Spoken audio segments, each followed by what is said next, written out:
sunny ways, my friends, sunny ways. So the answer to that is to stop being stupid. Can you dig it? Can you dig it? Can you dig it?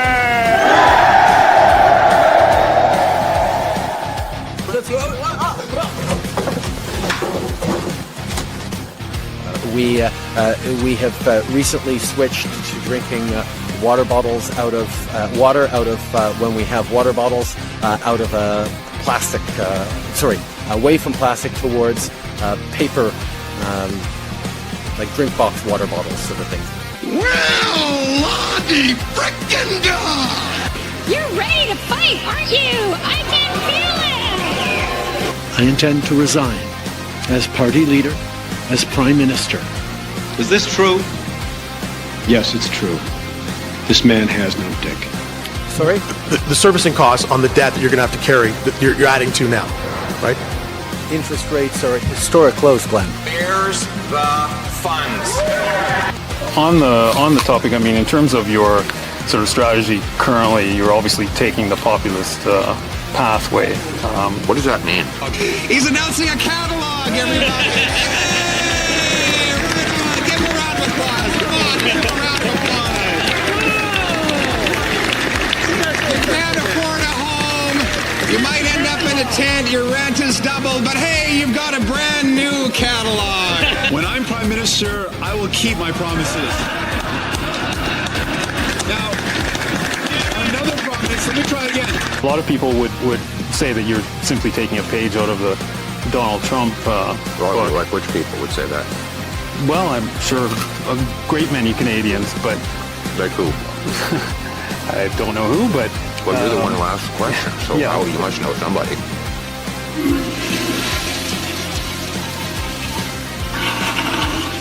We need to trigger an axe the tax election as soon as possible.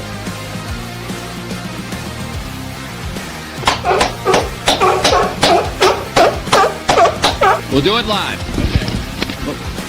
No, we'll do it live. Do it live. I'll write it and we'll do it live. Yeah, that's all that's coming off. There's nothing else coming off, yeah. I'm not Justin Trudeau here. Let's fucking go. Let's fucking go.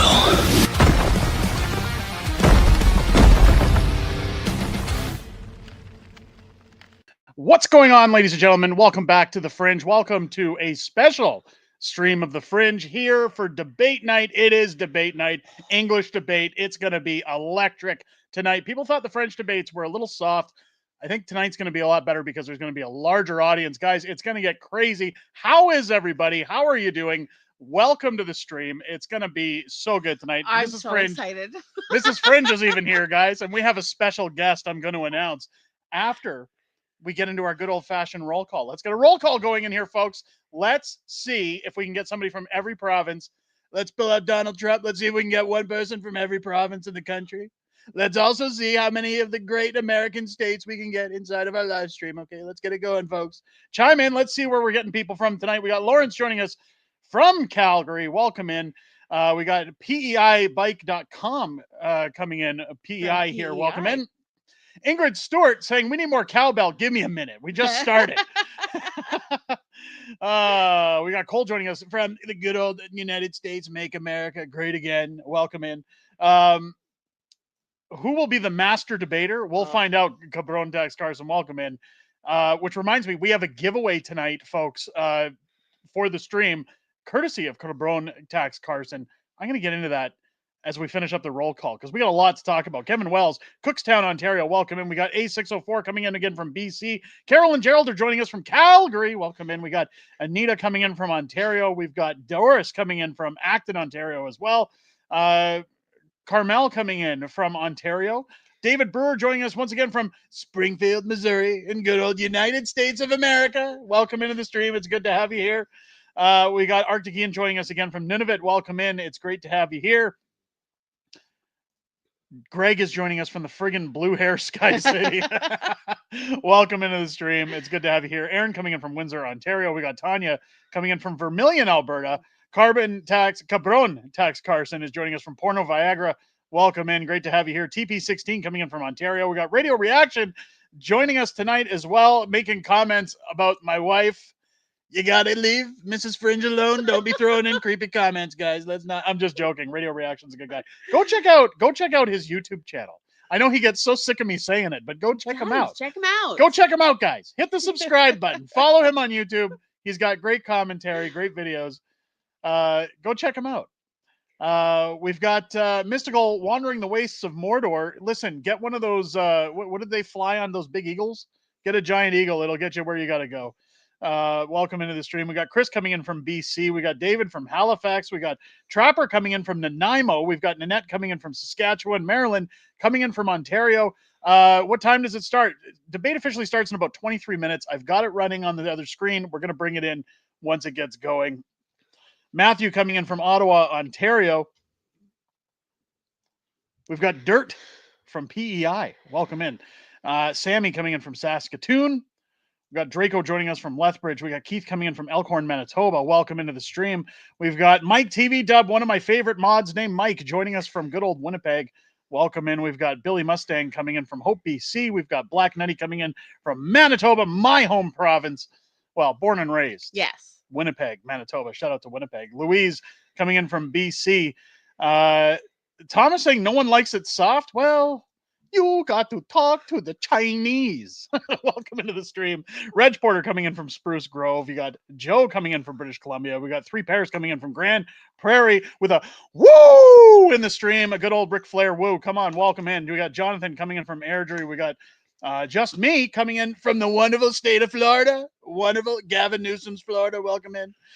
We've got Delphine joining us from Fort McMurray, Alberta. Gomi coming in from Mooresburg, Ontario. We've got Channy coming in from Edmonton, Alberta. Welcome in. OAO joining in from Edmonton. Welcome in. Great to have you guys here. Buck Nutty coming in from Winnipeg.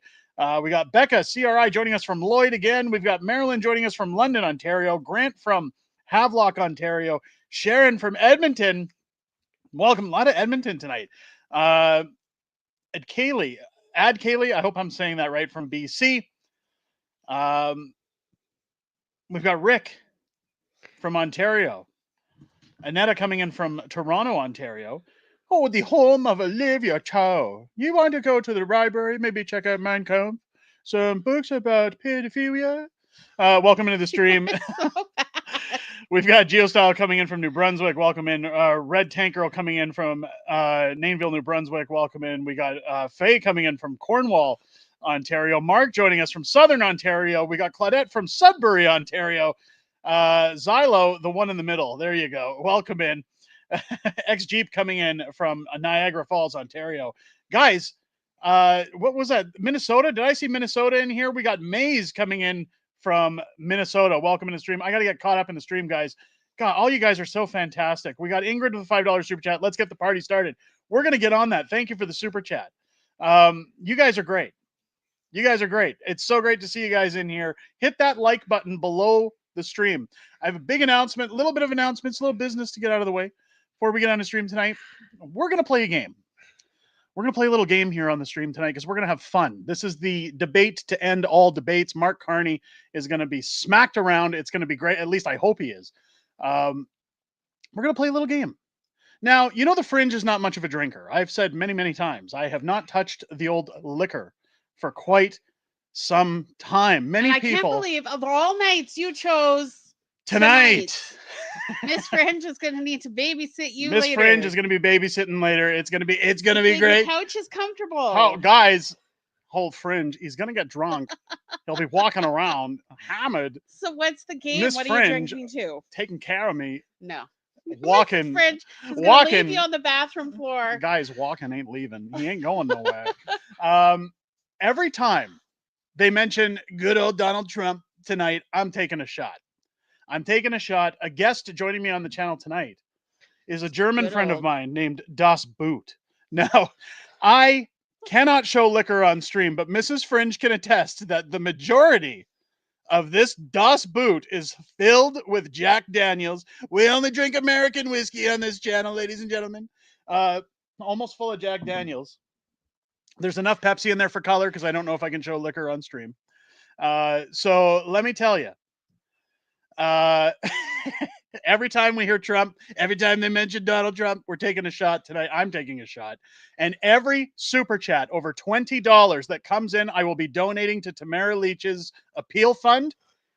And I will take a shot. So if you guys want to get the Fringe alcohol poisoning, every chat over $20. I don't e-beg, I don't shill for super chats, but I'll tell you, I want to help Tamara out. So if you guys, it's going to a good cause. So did Cabron Tax Carson with his generous donation of a giveaway tonight. So if you want to join the Patriots Club, after you've hit subscribe, hit the join button down below. For $5 a month, you can join the Patriots Club, help support the channel, and it gets you in the draw for tonight's giveaway. Which reminds me, if Cassie Lynn is in the chat, let me know if you're in the chat. She was the winner from last night for our signed copy of our discontinued book, How the Prime Minister Stole Freedom, Government Transparency at Issue, signed, sent to her. So if Cassie Lynn is in the stream, let me know at some point. If anybody sees Cassie, let Cassie know she's won something. She has to reach out to me. But everybody can like the video as well. That's also shows your liking support. The video is nice as well. Look at Reg. Technically, this is over $20 super chat. He's gifting 5 unacceptable Fringe memberships to the Patriots Club. So with that, ladies and gentlemen, thank you, Reg. We will raise Das Boot. Das Boot starts. Oh no! Holy, that's strong. What is it, Mr. Leahy says? I am the liquor. Let's get it going tonight, guys. It's going to be a fun night. And people saying lightweight. Yeah, well, listen. I haven't had a drink in like 5 years, so it's probably going to get off the chain. It's gonna be horrible. I want you guys to have fun tonight. This is all about having a good time. You're the only one that's going to be having fun tonight. Brienne with a $20 super chat. Cheers. Let's go. That's so bad. There's another one. I can smell it from here. There's another one. Cabron Tax Carson with 21. Cheers, my friend. Holy hell. That is strong. Oh. Woo! Oh man! I am the cream. Oh yeah, the cream of the crop. Let's get into it, guys. Let's get into what's happening tonight. Let's bring it home. Pierre with the blue wave. 15 minutes from now. 15 from now. Is that wine? No, it is a full boot of Jack Daniels. I don't buy Canadian piss whiskey. We only buy Jack Daniels. And see, all I brought was popcorn. I'm ready for this. This is Fringe brought her popcorn. She wants to get in. It's gonna be entertaining. Gordon saying better get a bucket. Thank you to everybody for the super chats, by the way. No, radio reaction. It's not if you mention Trump. it's only if the debate mentions Trump. Or, it's gonna be Trump. Or Trump, we get Trump, over $20 in super chats. Again, it's gonna be insane. All $20 or more super chats that includes membership giveaways are all going towards Tamara Leach's appeal fund. You're gonna have to refill Holy, that. she's not gonna have a problem paying her bills because there's Spiro with the $20 super chat. Curious if enough drinks will generate new impressions. Maybe, who knows? Thank you so much, Spiro. Let's raise a glass to Spiro. Cheers. I remember quite a few impressions from your drinking days from high school. Yeah, those were the days when men were men and women knew it. Let's that's strong. Oh, thank you. It stinks. Thank you. Let me tell you, there's just enough Pepsi in there to add color. It's very, very strong. Let's have some entertainment before we get into the festivities, shall we? Until we get into the child abuse, as Pierre Poilievre slaps Mark Carney around like a redheaded stepchild. I want to show you guys some really funny clips here, because you know that I follow the pleb around. I just can't help but check the pleb's posts because he just spends his entire day on the internet. He's always got good stuff to share. Here it is. Liberal candidate at the debate asks the crowd, do you really believe Pierre Poilievre can lead this country? I'm not going to spoil it for you guys. Let's take a listen to the audio. Here we go. Do you really believe that Pierre Poilievre can lead this country with what you've seen?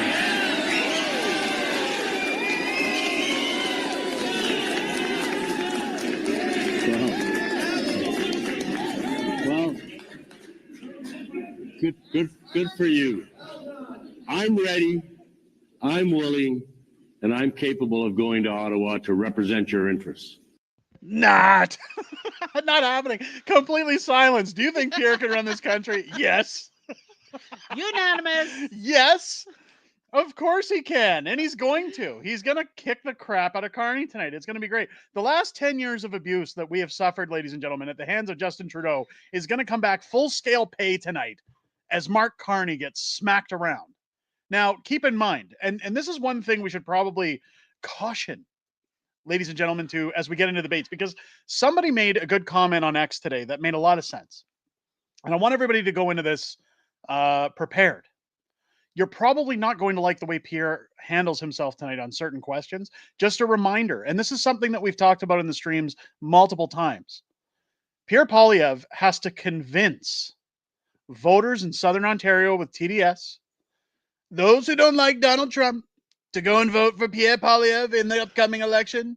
So he's probably going to be puckering up a little bit tonight. Well, because Carney's using Trump as a weapon. So I'm not trying to make excuses for Pierre. Everybody knows on this channel I've called Pierre out when he deserves it, and I will when he's prime minister. But I'm going to cut him some slack tonight. I'm going to give him a Trump card. We're going to give him a little Trump card. It's okay. It's okay, Pierre. You play it safe. We want that big blue wave crashing over Canada. We want to make sure Canada is great again. I think that he'll play it safe. I think it's safe to say Pierre will play it safe. He has to focus on votes tonight. I still think they're going to get their shots in at Mark Carney. Mm-hmm. Oh, they had some good shots on him last night in the French debate. So I mean, did you know that Pierre Poilievre buys his own strawberries and his own groceries? Does. Isn't that amazing? And so does everybody else. And I'm for gonna have to buy another liver because Spiro with another $20 super chat. Too much time. Time has passed. It's too much time. Damn it! Thank you so much. Thank you so much for the super chat. Cheers. Let's get drunk. Let's get pissed. This reminds me of high school. You drunk and me sober. Always. Now I will caution everybody that once that boot is done, that's it. Sure. There's no more. Sure. All the Jack Daniels I have in this house is in that boot. So once it's gone, I don't think Mrs. Fringe wants me in an ambulance tonight. Well, you can start on my vodka stash. It's no. That's it. It's one boot and that's it. I thought it would be fun. You guys are taking it a little crazy. That's okay because it's for Tamara. It's for a good cause. We love Tamara. You've said she's a smoke show. She is a smoke show. I don't subscribe to that because I'm a happily married man. But Mrs. Fringe is allowed to look all she likes. That woman is like everybody's mom, everybody's hot mom. Oh, she is. I'll say it one time. She's got the biggest heart. She's unbelievable. I thought you were going to say something person. else. She's amazing. She's absolutely amazing. Yeah. We love Tamara. My kids call her Auntie Freedom. Our kids, because you're sitting with me. So I'm used to saying mine because mine too. It's just me on stream usually. But our kids call her Auntie Freedom. They love Tamara. She comes to visit. They love being around her. I think that if Chris Barber starts to file an appeal as well, which I think he is, whatever's raised will be split. They're both our friends. Yep. We want to make sure they're very well looked after.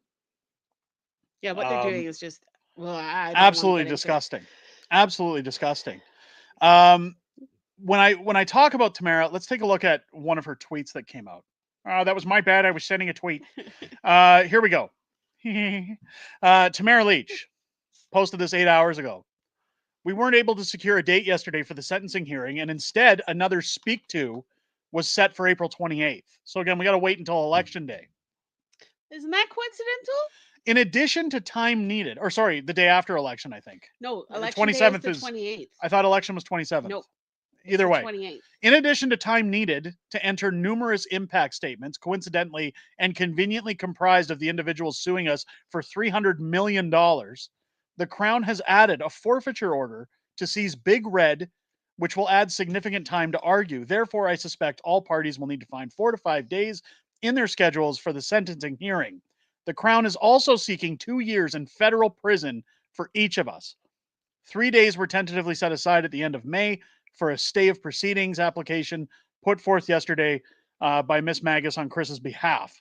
And so the longest mischief trial of all time continues to plod along, still no end in sight. Isn't this a travesty? Well, the government has a lot of money to continue this legal scam forever. So this is a total miscarriage of justice. Keep horrible. In mind, this is mischief charges. mischief. And they're going to seize Big Red. They want to which is seize Big Red and horrible. dismantle it. They don't even want to auction it off. They want it dismantled because it's a symbol of the Freedom Convoy. The honkening has really erupted into people's minds. It has given people PTSD. Well, it's like PTSD, but it's HDS, honk derangement syndrome. They got honk derangement syndrome. Well, take Trump out of it. It's all from honking. These guys, they were jerks. They were because honking I mean, the they horn. have not been suffering enough for the past 3 years. Absolutely insane. Absolutely insane. If you guys were here, again, all super chats over $20 tonight for anybody who got in late. All super chats over $20 as well. We're doing a giveaway tonight. Will be donated to Chris and Tamara's fund. All books bought on Amazon, full profits go to Chris and Tamara's For this fund. month, right? For this month so far. All merch sales going to Chris and Tamara as well. Give them a hand. If you want to get yourself something nice and you don't want a super chat, that's okay. You don't have to. Get yourself something nice. Derek's It in a does giving support mood. them. I'm in a giving mood. I'm Santa Fringe. We're just giving away. That's okay. We like it. Kiedis used to say it of the Red Hot Chili Peppers. Give it away now. Off the Freedom Convoy. Off of the Freedom Convoy for a bit. Let's get excited again because we're headed into debate night. I'm going to share with you RPN one more time. If you guys missed our video the other day where we showed the dance club video about RPN making a really hilarious video about Justin Trudeau and Klaus Schwab and all his friends hanging out in the club dancing. It was absolutely amazing. Oh, he did a really good job. If you guys don't follow RPN yet, make sure to follow RPN. I want to show this video that he's put out. Although not all boomers and wealthy people support Mark Carney because some of them still have common sense. These groups make up the majority of his support base. Let's take a look at what RPN has given us, folks. Are you a boomer? Did you buy a house for the price of a sandwich? And now telling young people to just work harder? Do you think the CBC is the only news source because at least they don't yell? Do you believe the government should keep your home values soaring while your kids rent forever? Tax the middle class into oblivion, but not your pension? Keep the CBC funded so you never have to hear an opinion you dislike? Congratulations. You're officially a Mark Carney supporter, not a boomer. No problem. Are you rich enough to not care about grocery prices? Do you enjoy watching the economy collapse from the safety of your offshore bank account? Great news. You also qualify to be a Mark Carney supporter, not a boomer or rich. Not to worry. Do you lack common sense? Are you blind to reality? Have you ever confidently explained inflation while not knowing what it is? Congratulations, you still qualify. At I Heart Carney, we have a simple motto. Housing crisis? Not my problem. Sky-high taxes. Ah, peasants pay those. Everything getting worse? Shut up and vote liberal. Not all boomers or the rich want to join us because they have common sense, but most do. How to be a true Carney sheep. Step 1, signal your loyalty. Add a Canadian flag at the end of your username. It won't fix the country, but it will make you feel superior. Step 2, repeat without thinking. Here are the official talking points. Pierre has no security clearance. Pierre is taking away women's rights. Pierre has no plans, just slogans. If someone points out these are debunked, fact-checked, or completely made up, just repeat them louder. Truth is irrelevant. Confidence is key. Step 3, look down on anyone who disagrees. If someone complains about inflation, housing, or taxes, remind them that Canada is doing better than every country you haven't researched. Join the herd, Carney. Paid for by people who can afford to ignore. I mean, it's hilarious. Oh, that was funny. It's hilarious. Why are we still minimized? There we go. There we go. I was like, why? What is happening? We're having technical difficulties already. My God. Absolutely hilarious. RPN or Red Pill North. You can find them on YouTube. Just search RPN and you'll find them on there. I can't I don't have a link available here because I'm on Twitter. I don't have the link. It's not here. And you guys have already made me start drinking. I can't be held responsible to do so. So I will say, You're already losing your mind. Is that RPN gave this channel a huge shout out on his newest video for all the help we gave sending some subscribers over there. Let's send some more. Yeah. Let's send some more over there. Go join RPM. He's got great stuff like that all the time. He puts out fabulous content, puts a lot of work into it as well. We're 3 minutes away from the start of this. We are. Let's here we go. We're getting ready for the debates. We're seeing guys on the stage. Let's bring it in. Let's bring it home. Do this. Let's bring it home. Now tonight I won't be cutting in as much as I did last night with the mic. Why is CPAC? Why does it keep refreshing? Keep refreshing the Is there debate. a different way of doing it? Looked like it was going to go more their way, and now it's back into a kind of a toss-up situation. So the video is only 1 minute long. What is happening here with CPAC? Let's figure it out. We'll do it live.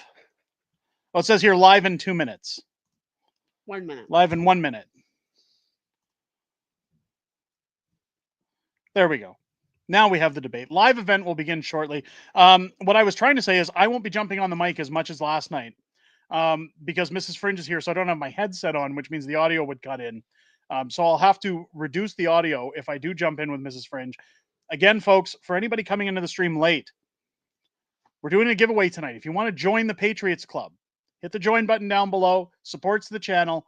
We're doing a giveaway. You have to be a member of the Patriots Club. It's a randomizer that'll pick one lucky winner tonight, one free item from our shop. If Cassie Lynn comes into the chat, let her know she won last night and she needs to flag me down in the chat. Every time Donald Trump is mentioned in the stream, I will be taking a drink. It's going to be fabulous. It's going to be great. I'll be drinking all night long. I think you'll be sleeping down here. Probably. And then every $20 super chat or more will be going fully donated to Tamara and Chris's appeal fund if Chris starts one.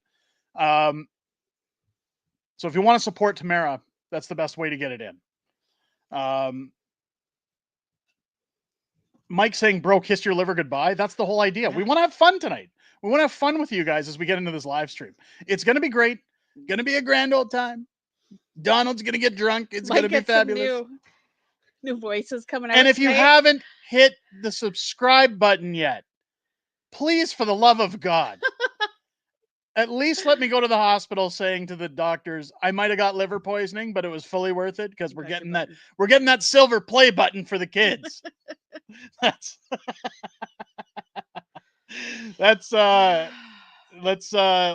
get it going, guys. Let's wait for the debate. Let's chime into some of the chat here. Thomas saying Dust Boot live. It's going to be great. We're going to get it in. Radio Reaction. Go follow his channel. Joining us. I'm just joking. I'm not joking, but I'm joking on him. Yes. Vote tomorrow. Every vote matters. Yes. Absolutely. Yes, it does. Absolutely. Make sure you guys are getting out and vote. Hit the like button, please. It helps us out. And we're starting. I don't think we're starting yet. Soon. I don't think we're starting yet. I think this is a tease. I think it's a tease. Hold on. The screen's black. We'll wait until it starts. Oh, here we go. Here we go, guys. Federal leaders debate. Here we go. Let's get it on. So fun. You guys count the shots. Count the shots throughout. Let's do a shot tally. Somebody keep track of the shot tally. Here we go. Let's get into the debates, ladies and gentlemen. Welcome in Pierre to the smackening. It's going down. In a crisis. Good evening, everybody. I'm Steve Paikin, your moderator for tonight's debate. Each leader has agreed to the following. No notes. Answer the questions. Stay on theme. Stay on time. How much each leader speaks will be counted on these clocks, visible to the leaders and to you at home. This is the 2025 Federal Leaders Debate.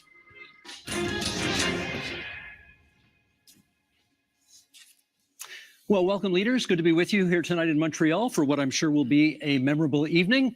Our first theme is tariffs and threats to Canada, and we will begin with a round of questions. You will each have a minute to answer, and then we'll go to open debate, and the first question goes to Mr. Carney. Okay, what is the starting point for negotiations, Mr. Carney, with the United States if, as you have stated, our relationship with the U.S. is over as we know it? Well, first, Steve, may I thank you and also thank fellow leaders for their service to Canada, people at home for taking the time to watch.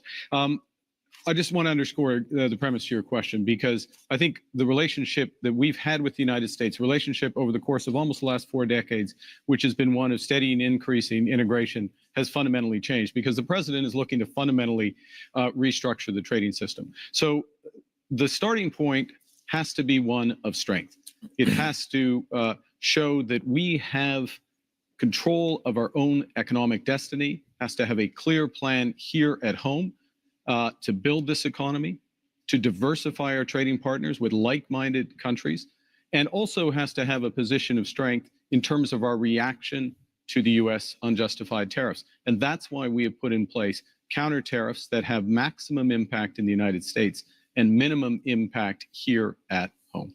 Mr. Poilievre, would you do anything differently? Well, first of all, thank you, Steve, and thank you to our fellow contestants here today. It's an honor to be here. What would I do different? Well, I'll start by what I would do the same. I think we do need to counter the American tariffs with our own to deter this economic aggression. We must make clear that we will always be sovereign and independent. What would I be doing differently? Well, we need to be in a position of strength. The Liberal government has weakened our economy with anti-energy laws, red tape, and high taxes that have driven $500 billion out of our country into the United States and made us incapable of shipping our resources overseas. That weakness threatens our ability to stand up for ourselves. So what would I do? I would cut taxes, red tape, and approve our resource projects so that we can get our goods to market and bring home the jobs so we stand up to President Trump from a position of strength. Mr. Singh, you get the next question. Can we trust the United States to work with us on matters such as Arctic sovereignty and defense policy? I think we've seen, first of all, good evening, everyone, and thank you for tuning in, and thanks for the question, Steve. We've seen what, for a lot of people, feels like a betrayal when we look at the United States. I grew up in a border town. I grew up in Windsor, and we saw how connected we were as a city and as a community. People lived on one side of the border, worked on the other. People traveled back and forth all the time. We're in the automotive capital of Canada, and we knew how important it was to be able to build cars in Canada, but we saw that those cars went back and forth across the border. Seeing what Donald Trump did to attack Canada in this unprovoked way without any justification really felt like a betrayal. And so Canadians now are right to say, well, we don't really trust Donald Trump at this point, and we can't really have a lot of faith in him. So when it comes to our Arctic sovereignty and our security, we need to make decisions that are in our best interest and no longer be so dependent and so reliant on the U.S. And that's what I would advocate for, making sure we are resilient, independent, and less dependent on the United States. Mr. Blanchet, for you, what supports would you want to see for industries affected by tariffs, many, of course, of which are in Quebec? Many of them. First, be all welcome in Quebec and Montreal. You have me because I try not to speak English in Montreal. However, I think we should never underestimate the threat that Mr. Trump poses on Quebec economy and Canada economy and Mexico economy. But we must acknowledge the fact that the economy of Quebec is built differently. The challenges are not the same.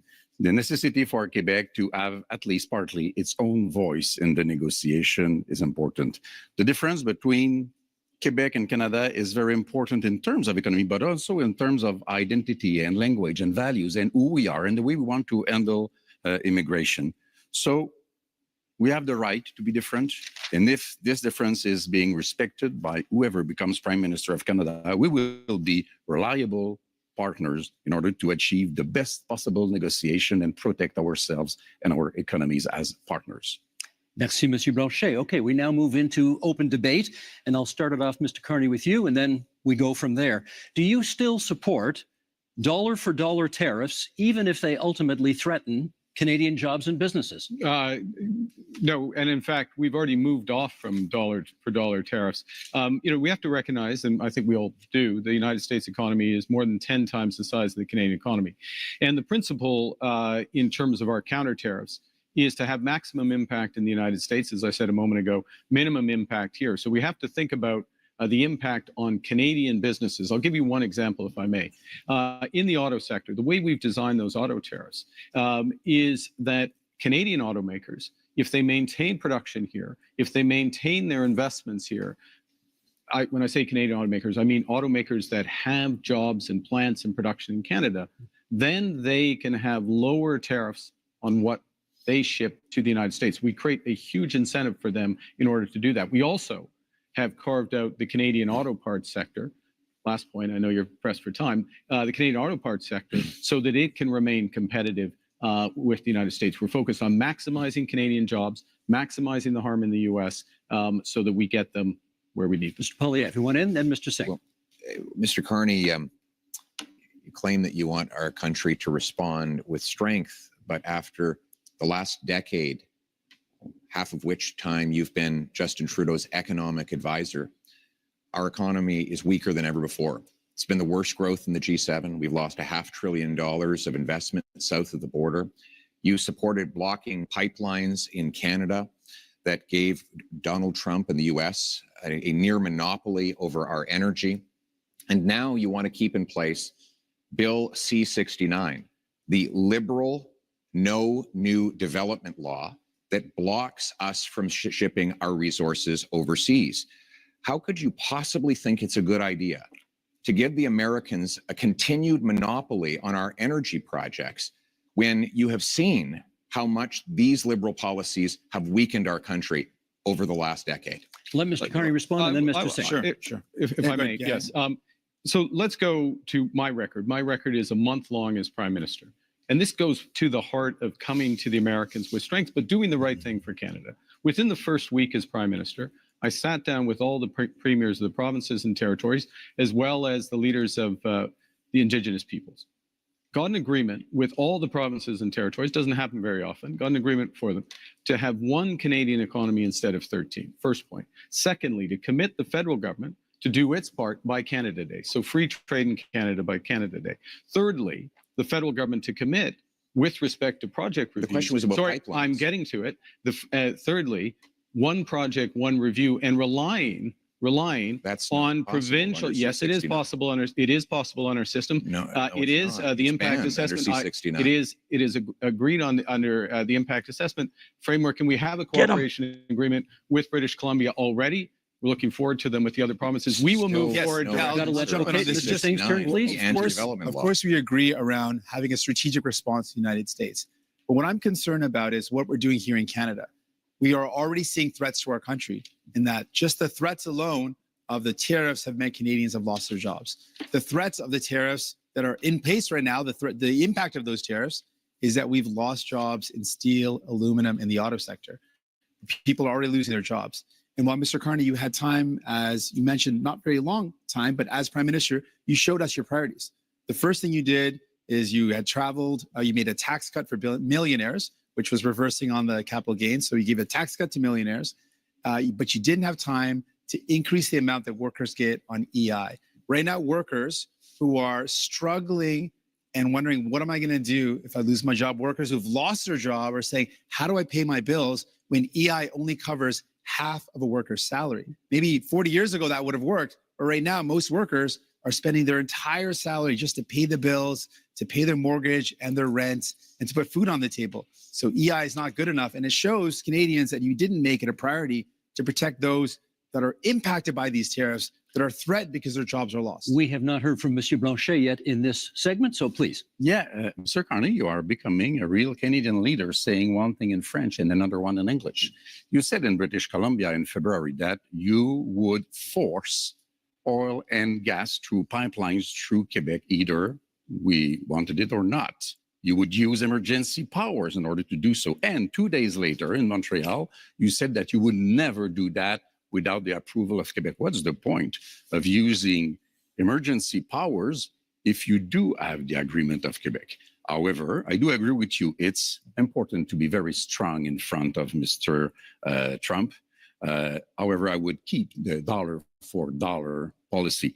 Don't be weak in front of Mr. Trump. And those counter tariffs have to be targeted.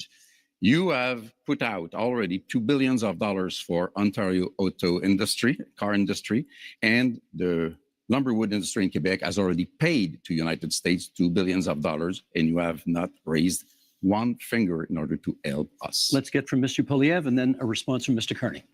Well, Mr. Carney refused to answer the question about pipelines. Just the other day, he said that he doesn't necessarily think we need to build pipelines.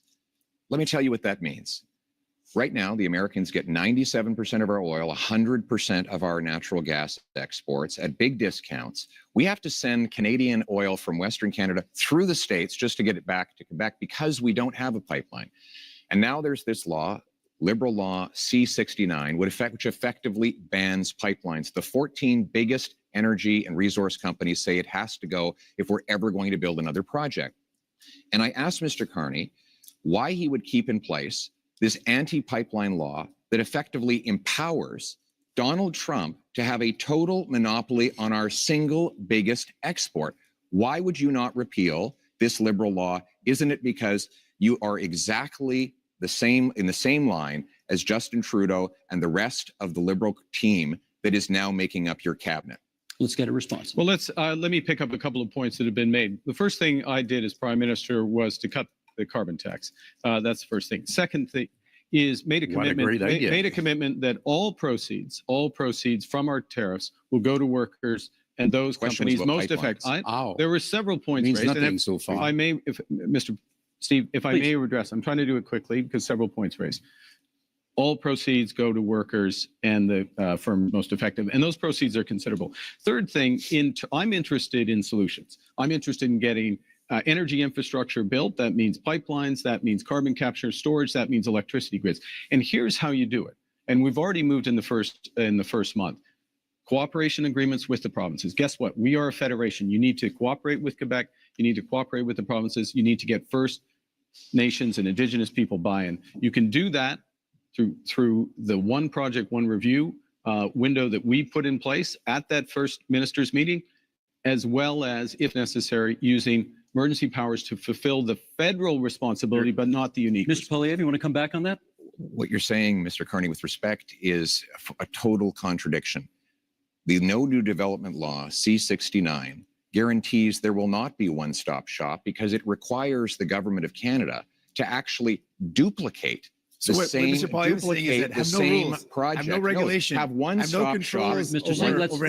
Singh, we just got to let him finish the sentence. Let's just let him finish the sentence. That is not true. In fact, Mr. Singh, the reality is we should have strong rules enforced once. We shouldn't have multiple levels of referral that it takes now 17 years to get a major project approved in this country. That is why in the last 10 years, we've had the worst economic growth in the entire G7. We cannot afford a fourth liberal term. We need a change, and the Conservative plan for a change will include repealing the anti-pipeline law so we can get our energy to markets other than the United States. Mr. Singh, then Mr. Carney. While these two compete about who's more pro-pipeline, I think what we need to do is, it's clear. The Liberals bought a pipeline. They built a pipeline. I don't know what Pierre is complaining about. That's what they did. I think what we need to do, if we're talking about energy in our country, we need to build an east-west grid. Let's use our power as a nation to build a national project that creates good jobs, that strengthens us for the future, where we connect the low-cost energy from jurisdictions and provinces across this beautiful land and have low-cost energy for businesses, for people, so we can build a stronger economy. That's the energy of the future that we need. Mr. Carney. 3 quick points. First, the pipeline built, yes, TMX built. That's why oil exports up 50% over the course of the last few years. Secondly, I don't think Mr. Singh is absolutely right about the east-west grid interconnections, which is part of the energy corridor. Huge opportunities for this country. We have to be able to do more than one thing. Third point, fundamental point. We can give ourselves far more than Donald Trump can ever take away. If we have one Canadian economy, not 13, and if we just look at that agreement we got with the provinces, look at what Ontario and Nova Scotia have just announced in terms of their steps towards this. This is within our grasp. Monsieur Blanchet, what should we be prepared to concede in our negotiations with the United States? I want to be back to something that Mr. Carney said. You can't do something and the opposite, and you can't fill people's mind with nonsense. Quebec has, by law, its own environmental review institution, and you cannot, through a federal decision, even through a Quebec government decision, go over the BAP. as we call it. If the BAP says no, just say it's no. I know. Good. I know. Let's but this keep is that in mind. This is the point. This is, if I may, this is the point. The federal government can do the following, which is to take the decision to abide by the decision of the Quebec BAP. That is within the federal government's power. That is known as cooperative federalism. That's what we need to do. And do you understand one other point? This is what we need. If we, I mean, this is what we need to do in a crisis. We have Moïse and then Mr. Poilievre. Yeah. The building of those pipelines will take at least 10 to 14 years. Mr. Trump will be 90 years old, not president no more. And somebody of course, less terrible will be there before you can even dream of having oil through this pipeline of yours. We're less than a minute to go. Mr. Poilievre, I promised you next. Listen, after the last 10 years of Liberals blocking pipelines and killing jobs. Sounds wild when you we say that. actually need to get things done. Sense. We need a change, and our Conservative plan for change will repeal the No New Pipelines law. It will create a true one-stop shop, set up ready shovel-ready zones with pre-permitting so that we can approve LNG liquefaction export plants, mines, pipelines, nuclear plants, and also hydroelectric dams so that we can generate the power we need to be strong, self-reliant, and stand on our own 2 feet for a change. Last quick word to Mr. Carney. Okay, quick word. Bringing it back to what we were talking about, which is tariffs, the threats to Canada, how to negotiate.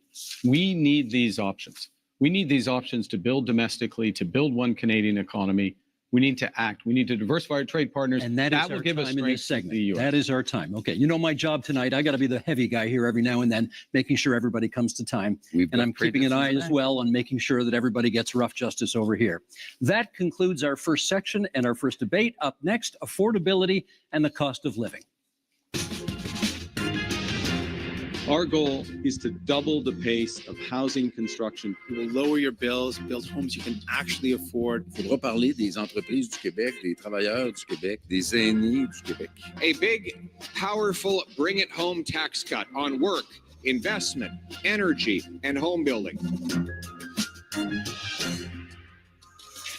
Okay, leaders, same idea, one-on-one questions followed by open debate format. And Mr. Poilievre, you get the first question this time. Many provinces, including some provinces with Conservative governments, have ambitious housing targets, none of which have been met. Why do you think your housing plan will be any different? Let me start by talking to the young people of the nation and those who are aspiring to home ownership. You know, it was only 10 years ago, you could buy an average house for $450,000. But in the last lost Liberal decade, housing costs have doubled, rising faster than in any country in the G7. And so now our youth cannot afford a home, and our seniors are worried about being evicted. We can't afford a fourth Liberal term of rising housing costs. We need a change. And our Conservative plan for change will, 1, axe the federal sales tax on new homes.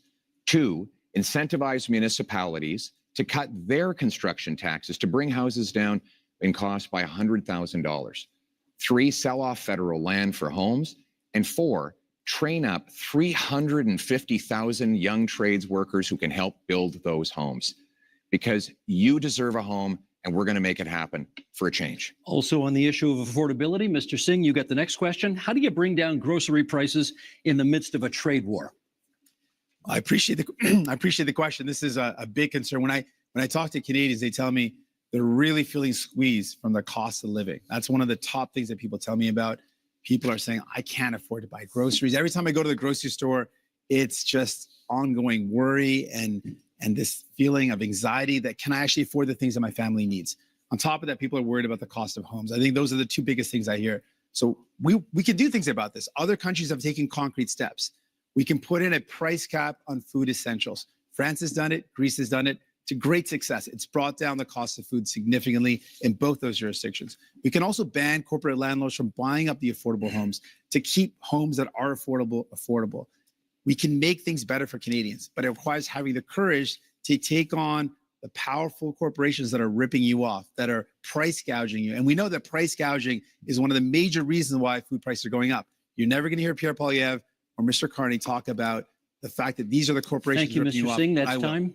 Mr. Blanchet, I want to ask you about old age security, which will soon cost this country $100 billion annually. We understand you would like to expand it. How would you pay for that? We would want it to be just for everybody because the Liberals have created the discrimination against elders, which are 65 to 75 years old, having 10% less income from federal government than those who are over 75. But the best way to do it is to have everybody pay its fair share in terms of tax, which means that one should not be entitled to hide money in fiscal paradise in order not to pay him or his clients or friends, not to pay billions of dollars in taxes that could be used to help the situation of elders. Those are things which are supposed to be applied to everybody. There are a lot of questions to be answered about that. Other ways to do it is to reduce the pressure on housing price to make sure that the whole budget of elders and families and workers can afford houses which have increased dramatically in price. Merci, Monsieur Blanchet. That's time for this one. Mr. Carney, I want to ask you about housing, which over the past decade has gone from a problem to a crisis while the Liberals were in power. Is your policy on getting homes built any different from your predecessors, and how? This is one of the reasons why I entered this contest, because of the housing crisis, the cost of living crisis, the housing crisis, and the Trump crisis to help fix it. And I would look, the housing approach is fundamentally different because we need a fundamentally different approach. We need to build housing at a rate that we haven't seen since the end of the Second World War. We do need a fundamentally different approach. And with the fundamentally different approach, we can build an entirely new industry. So the question is how? Now, Mr. Poilievre and I agree on some things. Okay, I agree as well on reducing the tax on first-time home purchases as a way to buy. But I am focused on increasing the supply of homes and doing that in a way that uses Canadian technology and modular prefabricated housing, that uses Canadian lumber, including in reinforced timber, and uses Canadian workers. And in all respects, we're scaling up to double the rate of home building. Thank you, Mr. Carney. That's time. We now move to open forum here. And Mr. Singh, you get the first comment.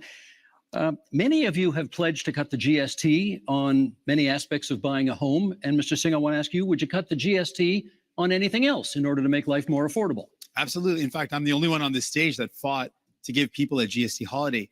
Interestingly, while the GST holiday helps working class folks, middle class folks by taking off the GST off essentials, the Conservatives under Pierre Poilievre voted against that. They opposed the idea of giving people, actual folks that need help, a tax break and would rather give millionaires a tax break, which shows you whose side he's on, which is not surprising. But what is surprising is that Mr. Carney also said that giving people a break on their GST is a bad idea. Mr. Carney, why do you think giving a tax break to capital gains folks that earn more than $1 million is a good idea, but helping a family afford their groceries, helping people afford their bills for their internet, their cell phone, their home heating, giving them relief to take the GST off those is a bad idea, but giving a tax break to people who really only earn over more than $1.4 million, that's somehow a good idea. Okay, you went after that's your numbers. You went after Mr. Poilievre first, so I'm going to give him the first shot to respond. Well, Mr. Carney, the reality is that housing costs doubled under the Liberal government. While Justin Trudeau made exactly the same promises that you are now repeating today. He promised that he would double home building. In fact, home building went down. He promised that he'd reduce the cost. In fact, it went up. And here we are. Mark Carney is asking for a fourth Liberal term, repeating the exact same Liberal promises that priced you out of a house. Just a few weeks ago, before the election, the Liberals voted against taking the GST off new homes, and they have continued to build up bureaucracies that block construction. We need a change so that you can afford a home, and our change will be, again, to axe the sales tax on new homes, incentivize municipalities to speed up permits, free up land, and cut development costs, train up 350,000 young people who can be in the trades to build those homes and sell off the land that is going to be needed in order to build homes. That is a real plan for you to own a home and afford your life for a change. Mr. Carney, they're coming at you from both sides. What do you say? Okay. I know it may be difficult, Mr. Poilievre. You spent years running against Justin Trudeau on the carbon tax, and they're both gone. Okay, they're both gone. And You're we're doing we're in a pretty good new impersonation of them with the in same a policies tonight. very different. Look, I'm a very different person from Justin Trudeau. Focus is on results. Were you his and so economic how advisor? to drive results in the housing market? You've got to change the model of building. You've got to increase the financing for housing developers, $25 billion on the table for those housing developers, $10 billion for deeply affordable homes, cutting development charges in half, lowering the cost of the building of those homes by 20%, and lowering the emissions and the run costs of those homes by another 20%. This is how you drive affordability. This is how you bring young people back into the housing market. Exactly what Trudeau and then Mr. promised. Singh. You claim to be very different from Mr. Trudeau. Now, the point is to show that you are any better than Mr. Trudeau. You claim to have a lot of experience in many things, and you know things. Last time we had somebody saying that they knew things, it was the senators, and they killed the law that protected supply management because they knew better than us and were elected by nobody, exactly like you are today. You say that you are a great crisis manager. Which one? I heard of nothing. As far as I know, Brexit happened, even if you were against it. You say you are a great negotiator. What have you negotiated but fiscal paradises in Bermudas or Cayman Islands? You have to prove something, and you have to reveal what you own in those companies if you want people to believe you. Mr. Singh, you wanted it. Yes, returning to the topic of housing. Now, it's very important. Obviously, we need to build homes that people can afford. Mr. Poilievre had the opportunity to show us what he could do.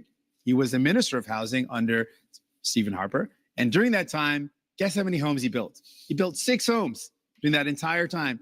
This is not something you can trust to build homes. He built 6 homes. 200,000. And this has been confirmed again and again. He built 6 homes. That's it.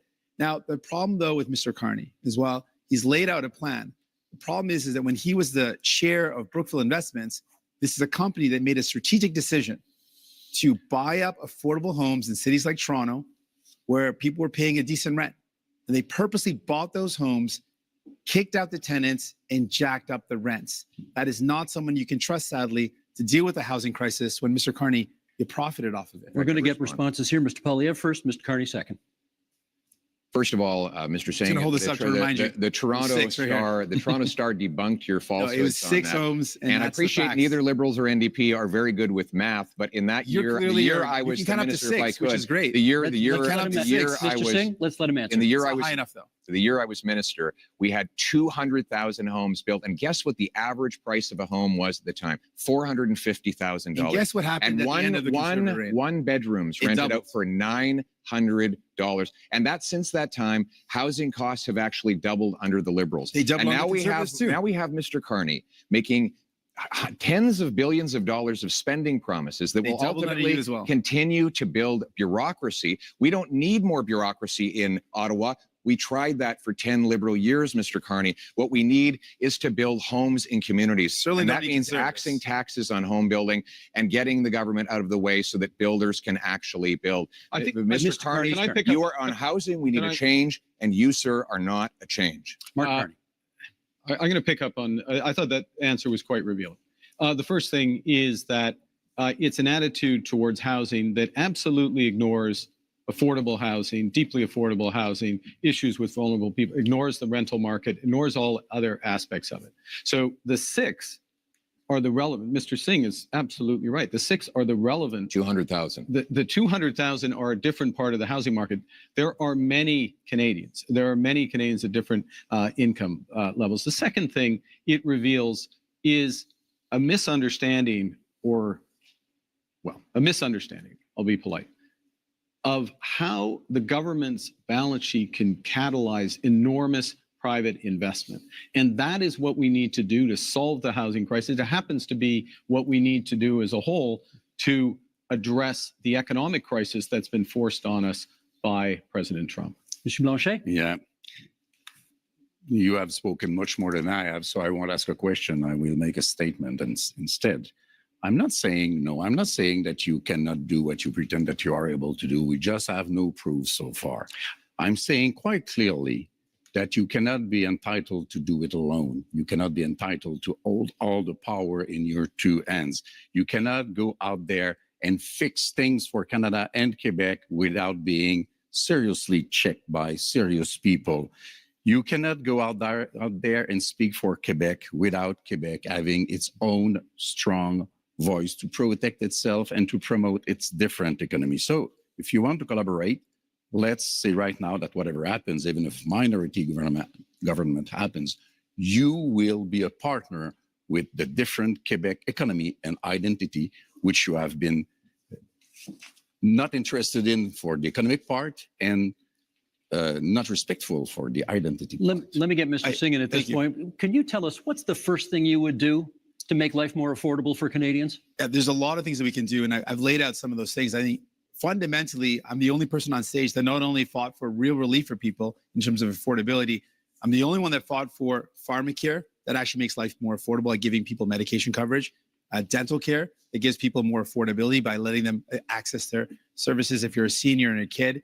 I fought for childcare to make sure people could afford childcare. All measures that Mr. Poilievre voted against, all measures that Mr. Blanchet voted against. So if you want someone that's going to fight for you in Ottawa to actually make life more affordable, you can't entrust all the power to Mr. Carney. He doesn't have a track record of making life more affordable for people, but we do. So vote for a New Democrat, and we'll continue this work to make life more affordable for you, while the Conservatives and the Bloc have voted against those measures to make life affordable, because that's not who they care about. New Democrats are in it for you. Pierre Poilievre. The number one expense for families today is taxes, more than they spend on food, clothing, and shelter combined.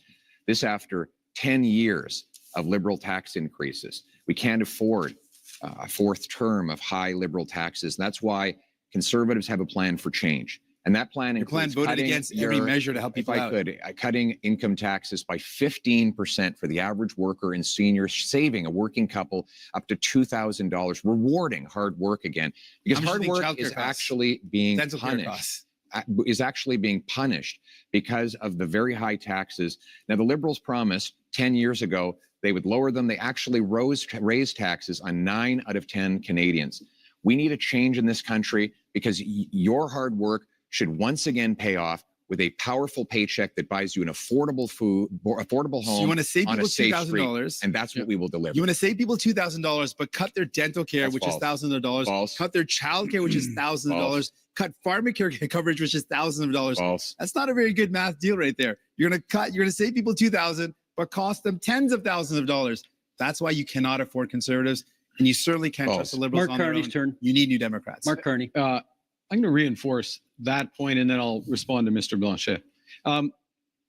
Childcare in this country, $3,000 to $10,000 a year for a family, depending on where you live. Province, jurisdiction.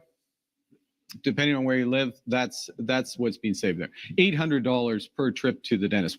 We've expanded dental care to 8 million Canadians. Because we 8 million Canadians. Because New Democrats. Pharmacare. These are fundamental issues for affordability. We're talking about affordability and taking them off in order. That's why you need New tax. Quebec.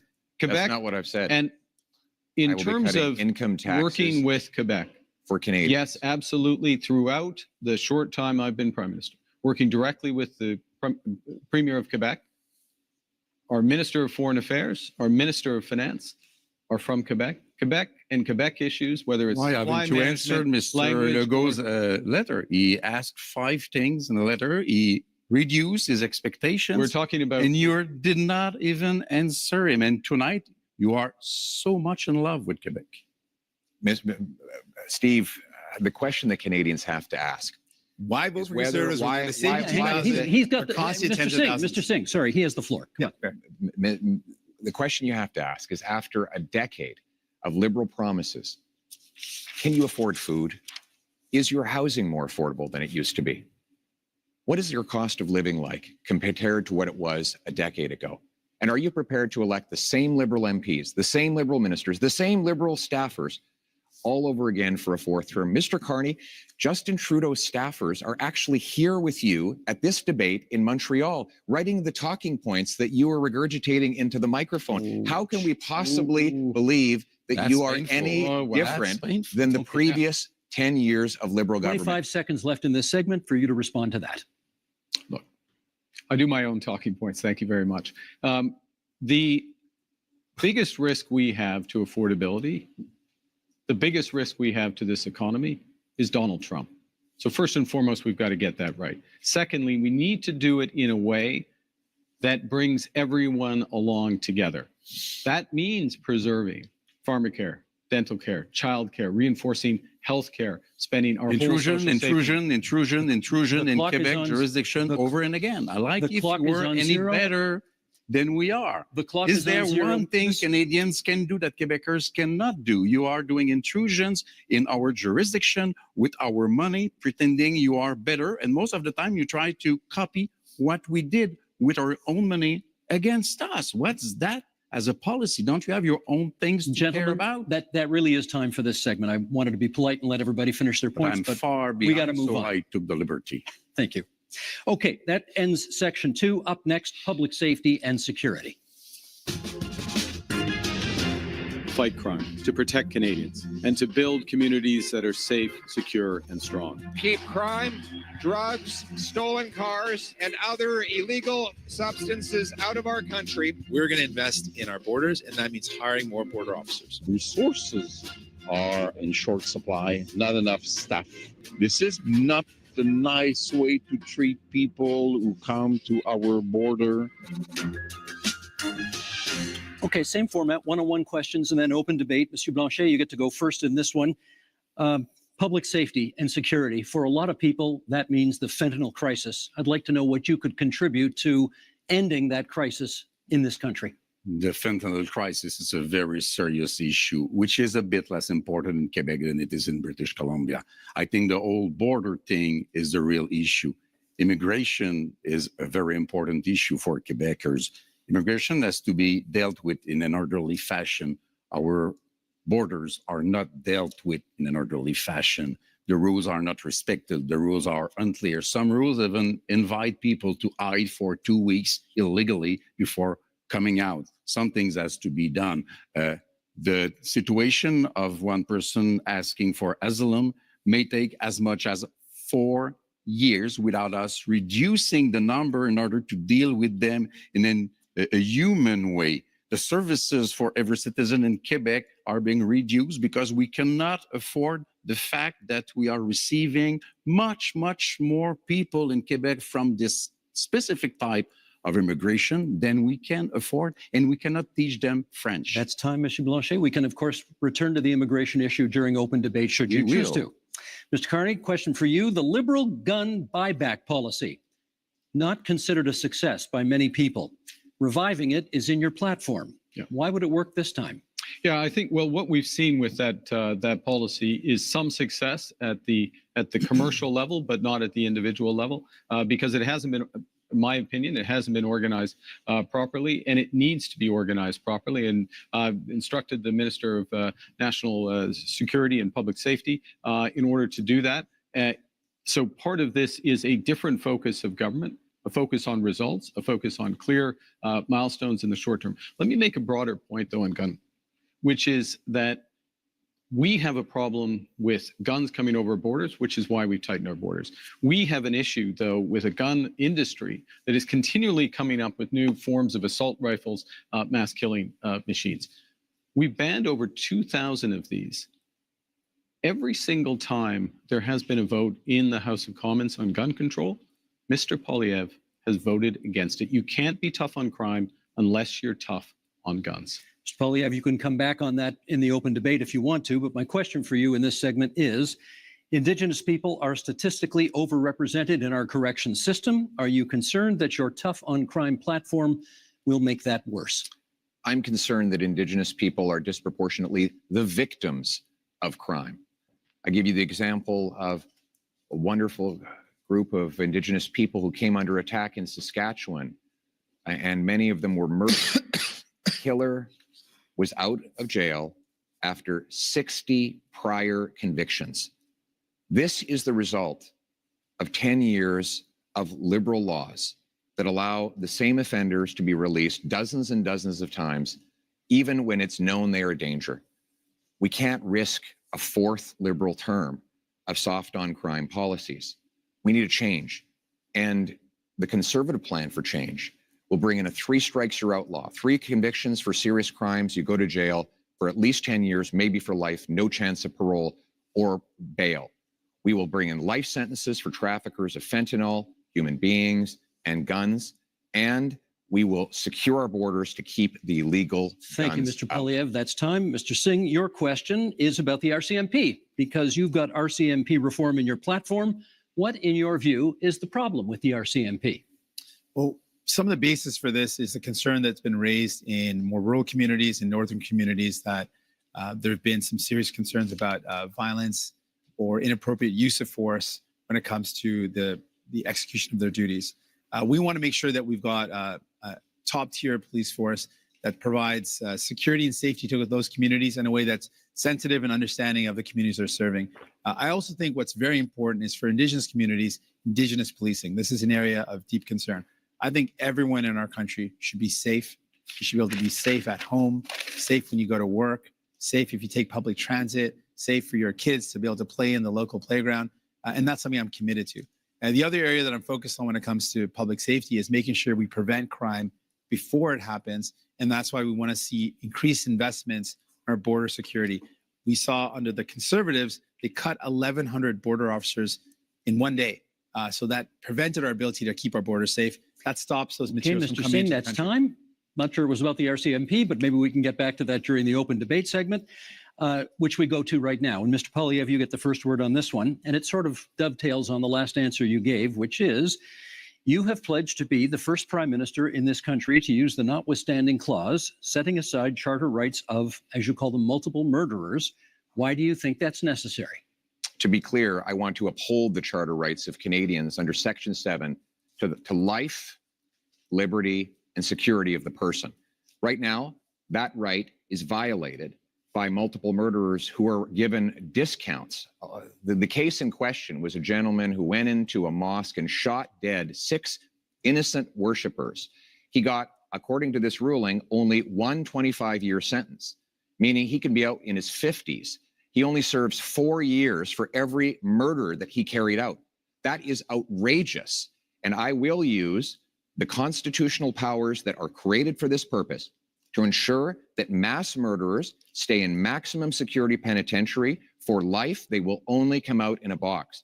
We will also pass tough new laws that prevent repeat offenders from getting out. If you commit 3 offenses under the 3 strikes law I propose, you will not be allowed out of jail until you prove that you are drug-free, that you are behaved perfectly, and that you've learned an employable skill, and you've served a 10-year sentence. We cannot allow liberal crime and chaos to go on terrorizing our communities. What we need is a real plan for change so that we can bring back the safety and the security that Canadians used to take for granted. Let me get Mr. Carney to respond to that. Do you think that's an appropriate use of the notwithstanding clause of the Charter? I think that the one of the core responsibilities of the federal government, Prime Minister, is to defend the fundamental rights and liberties of Canadians. And those fundamental rights and liberties of Canadians are outlined in our Charter of Rights and Freedoms, which is 43 years old literally today. I think it's a very dangerous slope to override judgments of the Supreme Court of Canada. In fact, the Charter of Rights and Freedoms exists to protect Canadians from people like us on the stage, politicians who may use their power to override fundamental rights. And the issue in using by the federal government, I'll stop here, is not where you start, but where will you stop? Mr. Poilievre, I should get Mr. Poilievre on that. Is it a slippery slope if you use it in this case? I must say, I would be quite interested too, because Mr. Carney said that he didn't want us to use the notwithstanding clause before adopting a law. And yesterday he said that he felt that it was wrong to use the notwithstanding clause after a law is adopted. So if we cannot use it before and we cannot use it after, it means that Mr. Carney believes that we should never use it. But it is very important. And the Ford case made it clear. The Constitution says how it should be used, but never how, or what we will do with it, because it's the prerogative of the provinces. So do you want the Supreme Court to overrule another judgment of the same Supreme Court because you don't like it? Because that would be being the hell of a politician as you define them. Well, You let wanna me come just start back? by saying, Okay, first of all, yeah, thank you. I just started by saying, let's not let Mr. Poilievre get away with making this ludicrous claim that anyone on this stage thinks that violent crime should get a less severe penalty. Obviously, that is not a special position that he's taking. Everyone agrees that horrible crimes should have horrible sentences. Judges are equipped to do that. So don't let Mr. Poilievre's rhetoric confuse people. Obviously, everyone agrees that if someone does something horrible, they should pay a horrible price for it. There should be appropriate sentence that's put in place by a judge. But what I'm concerned about is all of what Mr. Poilievre is talking about is after the fact. Now, there's heinous things that happen, and there needs to be severe penalties put in place. But we also need to keep communities safe. And that's what my focus is. Well, how do we stop crime before it happens? Much of the violent crime that's committed is committed by illegal handguns and firearms that come across the border. Now, Mr. Poilievre has admitted that as well, that it is illegal handguns and illegal weapons that are used in violent crime. So our plan is, let's stop those illegal weapons getting into our country in the first place. And the way we do that is by having stronger border security officers and having more people on the border. Mr. Pierre Poilievre, when he was in power in the Conservatives, they cut the number of border officers. They reduced the number, weakening our borders. Keeping an eye on You time can't here. trust them Let's to get do back these to type of Mr. things. Poilievre on the issue of whether, in using the notwithstanding clause under these circumstances, would be a kind of a slippery slope and encourage politicians to use it more. No, we will use it to protect the charter rights of law-abiding Canadians. I'm interested in the rights of victims. Mr. Carney seems to be very interested in the rights of criminals. He says that it's dangerous for me to ensure that mass murderers stay behind bars for life. You know what's dangerous? Turning them loose on our streets. I don't think you appreciate, sir, the chaos that is unfolding in communities. In Toronto right now, the police have been forced to tell people to just let the thief steal the car. When they break into the house, just take the keys. Just let them take the keys so that you don't get hurt. People are living in terror in many of our communities precisely because of the catch and release bail law, C-75, which requires judges release the accused at the earliest opportunity under the least onerous conditions. Every single member of your Liberal caucus and your Liberal cabinet voted in favor of this bill, and they're all determined to keep it in place despite constant promises to the contrary. Mr. Carney, Canadians deserve to live in peace and security. That is the right that I'm fighting for a change. I'm fighting for that as well. And let me be specific about two things that have been raised. The first is with respect to these issues of car theft, home invasion, and I'll use the GTA area where there has been sharp increase. How do you attack that? You attack it several ways. One, you increase the criminal penalties for that happening, particularly if you're part of a gang, particularly if you use a firearm. And you will do that? And we're doing so. We've committed to doing so. You put in place a reverse onus in terms of bail so that it has to be proven that there's not a risk, which we've also committed to. And then you go to what Mr. Singh was talking about, which is we have to reinforce our frontiers. That's why we're committing to an extra 1,000 Canada Border Service agents, an extra 1,000 RCMPs. That's why, as part of the broader fentanyl initiative, where we've added to the RCMP there, we've added drones, we're adding helicopters, we're adding surveillance, and we're going to the other end of the chain with respect to car theft, which is tightening security at the ports. This is what we need. In order to get results, you need to focus at both ends of the chains in federal. Jagmeet Singh. Thank you very much. I want to talk about one of the issues that has come up is the idea of the public safety concerns around the overdose crisis and how this is devastating our communities. We're seeing so many lives being lost. In that, we know that one of the ways to address that is by investing in some of the solutions like mental health services and rehabilitation services. Services keep our communities safe, having access to those good services. Both Mr. Carney and Mr. Poilievre are proposing cutting government spending and cutting those services. That's not going to make our community safer. We need to see better investments in rehabilitation services, more investments in mental health, we need to respond to this serious crisis in our country with care and compassion. I met with Moms Stop the Harm, an organization of moms that have lost their children to this opioid overdose crisis. They've literally had their children have died because of this. And they're saying we need to do everything possible to save lives, to stop this death from happening. And I think we need to listen to those moms. And that's my commitment. Mr. Blanchet. Two things as rapidly as possible. First, we believe that we should act on crime gangs and organizations, defining them as we do for terrorist organization. We have to protect our kids from the violence of those gangs, from the drugs being sold by those gangs, from the guns and whatever else being stolen, sale being by those gangs. Sold? And not sold, being, you purchase a thing and selling, sold, okay. Yeah, sold by those gangs. And we mostly have to protect our kids from being recruited by those gangs, becoming violent at 13 and 14 and 16 years old, because this is the real fear of parents like I am. This is a very dangerous situation. I want to come back to immigration because we said that we would come back to immigration. Do you remember the Century Initiative, a sad memory? Officially, they said that they had not considered Quebec difference. They had not considered Quebec language. They wanted Canada to be a 100 million people country by the end of the century. Mr. Barton told me himself that he had not even thought about the Quebec difference in that analysis. And one of his closest collaborators is now a close counselor to Mr. Carney, which seems to be part of that kind of project or ideology. So it is impossible for Canada to have all those people come into Canada. It is impossible for Quebec to receive all those people. And in Quebec, we have the language and values and secularity of the state issue, which is very important. So I say, pause. Let's do things properly. Let's receive migrants in an orderly fashion and successfully as a measure of respect for them also. Mr. Poilievre, you wanted a word. I speak to families all the time who are terrified by the scourge of drugs and illegal guns.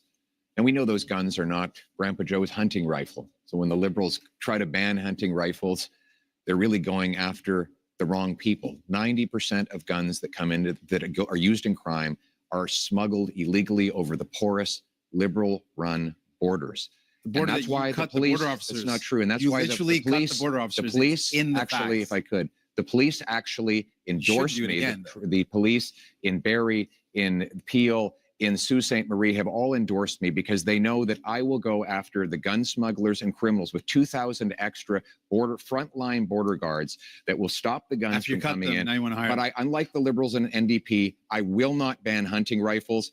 The Liberals want to protect. I want to protect Canadians from criminals. The Liberals want to protect turkeys from hunters. I think we know which one makes the most sense. Mr. Carney, quick intervention, Mr. Carney, then I got a question for each of you before this segment's out. Okay. We absolutely fully support hunting and rights of hunters and Indigenous Canadians. But I want to raise an issue, which is a serious issue, talking about safety. There are people, we're in Montreal, in Toronto, across this country, who fear going to their synagogue, fear going to their community center, fear taking their children, leaving their children in school. And this has to stop. This is it's totally unacceptable. So what we're proposing is to make it a criminal offense to threaten or to impede anyone from being near or going to their place of worship, their school, their community center. This, it pains me that when we have to do it, because this is not what we should be doing as Canadians, of course, but we will put that in place. Let me get back. And this is a fundamental issue with respect Let me get 10 seconds from each of you before this segment's out on what you perceive to be the biggest security threat to Canada right now. 10 seconds each. Mr. Poilievre.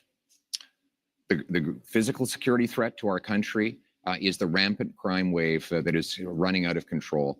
After the last decade, we had a 116% increase in gun crime. We need to lock up the criminals. I got to hold you to 10 seconds. Mr. Carney? Well, we're in a security section. I think we didn't have a chance to talk about anything internationally. I think the biggest security threat to Canada is China. China, you say? Yeah. Mr. Singh. biggest security threat, illegal guns and drugs coming across the border, and cuts to services that would make our public safety and security even worse. Last word to Monsieur Blanchet. The fact that neither Quebec or Canada is able to protect itself and that we are still dependent and entirely dependent on Americans to protect us. Okay, that is the end of that section. Gentlemen, up next, energy and climate. Improving pipelines, getting things built, unleashing production. We are unlocking major infrastructure projects, including in conventional energy, oil and gas. We're speaking thousands of dollars a year for each family to pay for the damages of climate change. We can absolutely build important projects like an east-west energy grid. Energy and climate change. I know how much all of you love talking about pipelines, so here we go. Mr. Singh, to you first. Should Canada build new pipelines to get our oil and gas to market? Well, it's not an approach I favor with public money. There's not any projects that are on the table, so it's not a specific project to look at. I favor, when it comes to the environment, building an east-west energy grid that connects low-cost energy and allows for families to reduce their electricity costs. But let's put this all in context. We're talking about what our energy solutions are in the context of a climate crisis. And we're not just talking about a climate crisis in the far future. We're living it right now. I remember I met a mom a couple of years ago before I had kids who told me she was worried about taking her kids out on some days because of the forest fires in BC. It meant that it was unsafe for kids to go outdoors. Fast forward to when I became a parent just a couple of years after that, and I literally worry about the same thing. The forest fires we saw a couple of years ago meant that many places that didn't see this before saw days where there was such smoke in the air that it was dangerous for kids. We've seen extreme weather, forest fires, heat domes, floods impacting us. We've got to do everything we can. Thank you, Mr. Singh. That's time. Mr. Poilievre, where does fighting climate change land on your list of priorities when it comes to expanding energy opportunities in this country? It lands within our priorities of bringing home jobs while bringing down emissions around the world.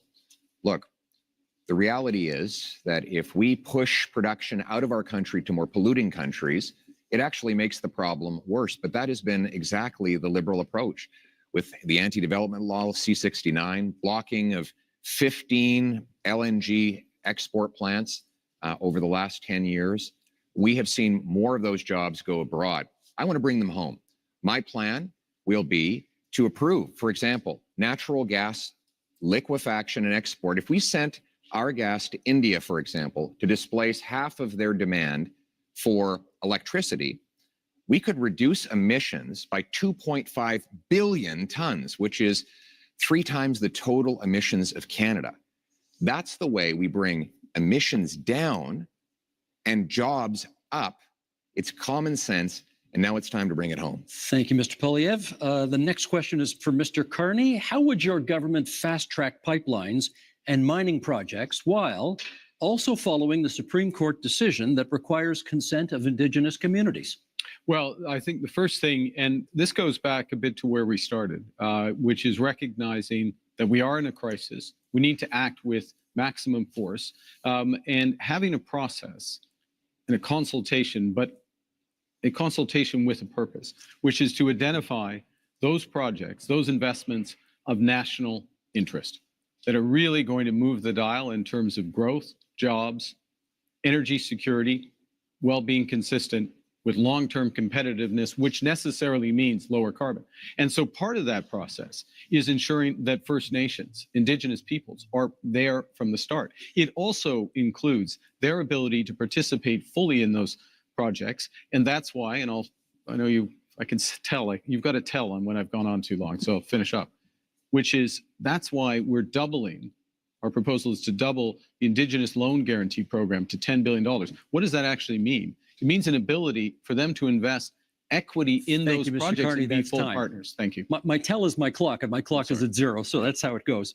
Monsieur Blanchet, do you still oppose pipeline construction in Quebec, even though a majority of Quebecers now apparently say they support it? We will know about that when we have held the debate about that, which has not begun yet. We are just beginning it. First, we are hearing very creative numbers, and we are being fed nonsense. And we will be back to it in a few minutes. But energy trade, commerce is from south to north or north to south. And it's true in Quebec also. In a little more than 3 years, Donald Trump won't be in office, and there will be not one more pipeline having been built once we get there. So let's be serious, responsible, and we will be back with the numbers. We don't want to pay in Quebec for such monstrosities, which will provide us with nothing. We now move to open debate, and you all will get a chance or have had a chance to get the first shot at this. Monsieur Blanchet, it is your turn to get the first shot. Canada has a substantial supply of critical minerals, which are in high demand. Are you in favor of allowing these minerals to be mined? Of course, it has to be done properly. Quebec has probably the most important clean phosphate reserves in North America. In Saguenay-Lac-Saint-Jean, it is very important. It has to be exploited. This is the best way to use Paul Saguenay as an infrastructure that we need. We have lithium. Everybody needs lithium. Transportation has to be taken from oil to clean energy. This is what we want to be working on. It is part of the specifics of Quebec economy. So we are in favor of that, but we don't want to pay for the $30 billion which have been spent on oil and gas by the Liberals last year. It's $7 billion from Quebec. We don't want to pay for the $40 billion which have been spent by the Liberals on Trans Mountain. It's $9 billion from Quebec. Those are $16 billion of which not $1 has been spent in Quebec to develop a lot more power and wealth for Quebecers with our own money. We need to let the leader of the Liberals respond. Well, actually, I was going to pick up on the enormous opportunity that exists in Quebec, exists in Ontario, exists in the north of Canada, really exists across this great nation in terms of critical metals and minerals. We are have one of the biggest resources in this country.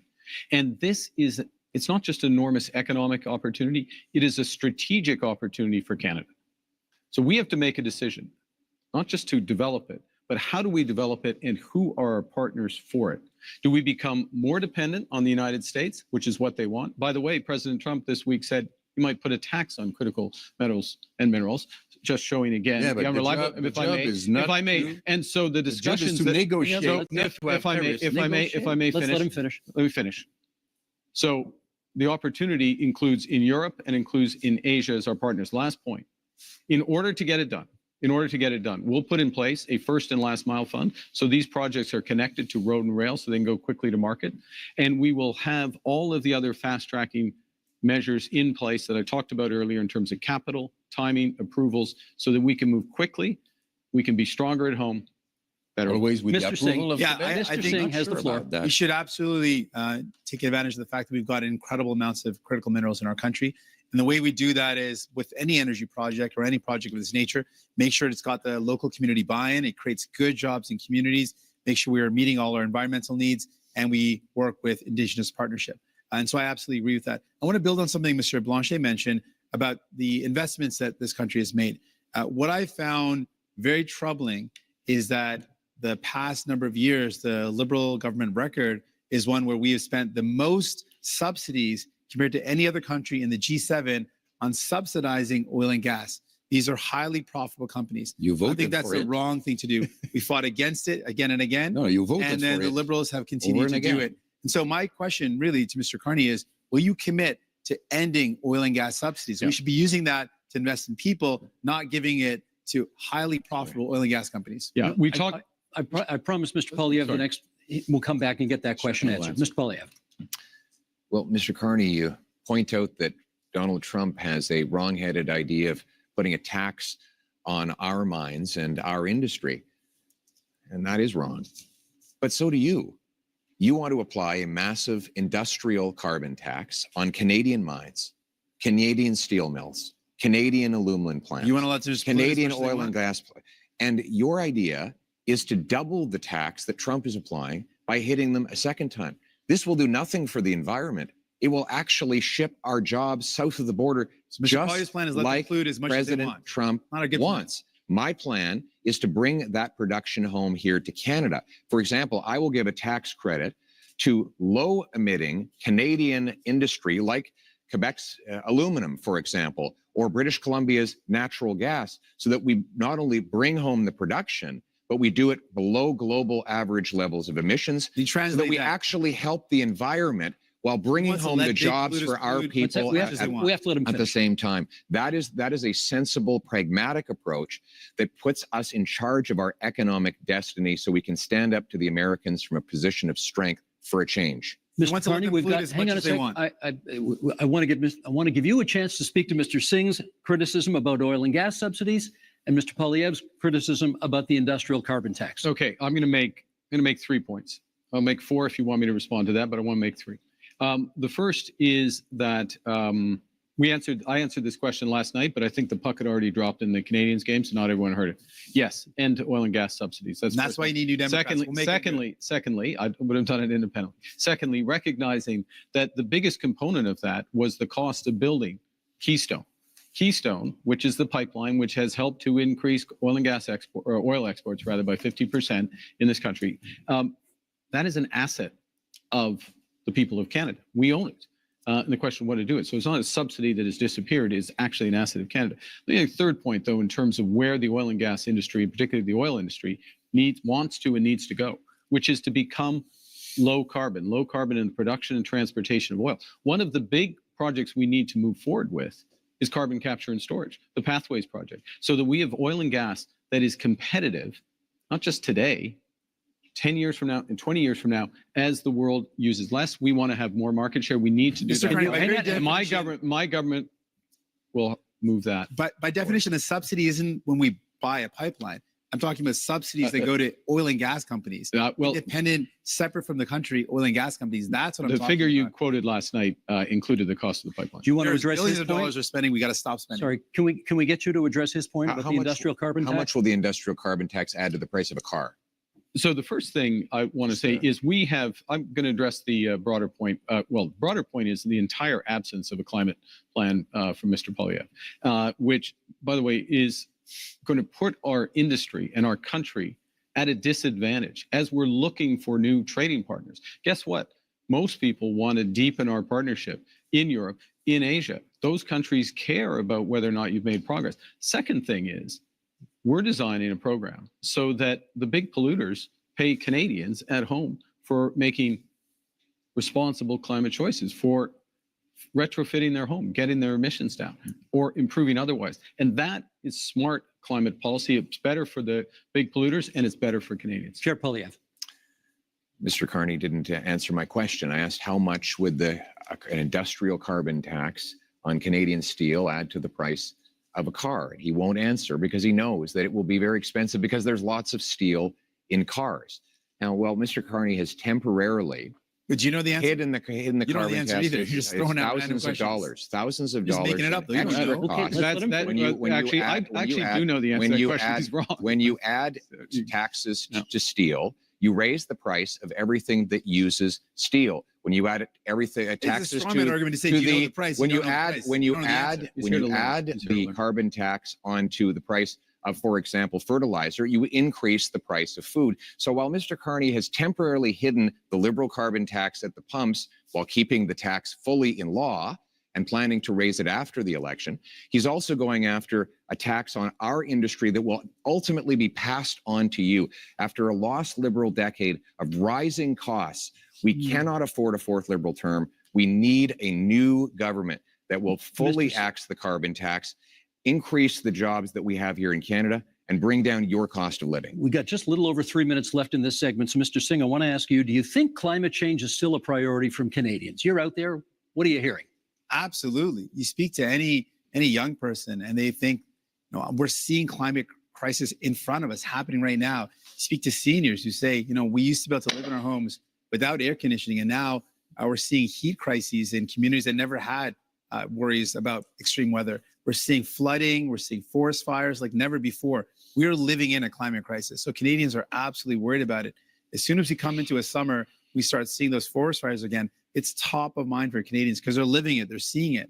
And I want those Canadians to know Mr. Carney is not going to end those fossil fuel subsidies unless I'm there to fight back. Mr. Poilievre wants to let big polluters pollute as much as they want, poison our beautiful land, our water, and air. He wants to let them dump into our oceans. I'm going to fight back and defend our environment. Monsieur Blanchet, on the issue of whether or not people still care about climate change. I think people should be kept very informed about climate change because we are in a very strange denial situation about climate change, which still exists and is very expensive.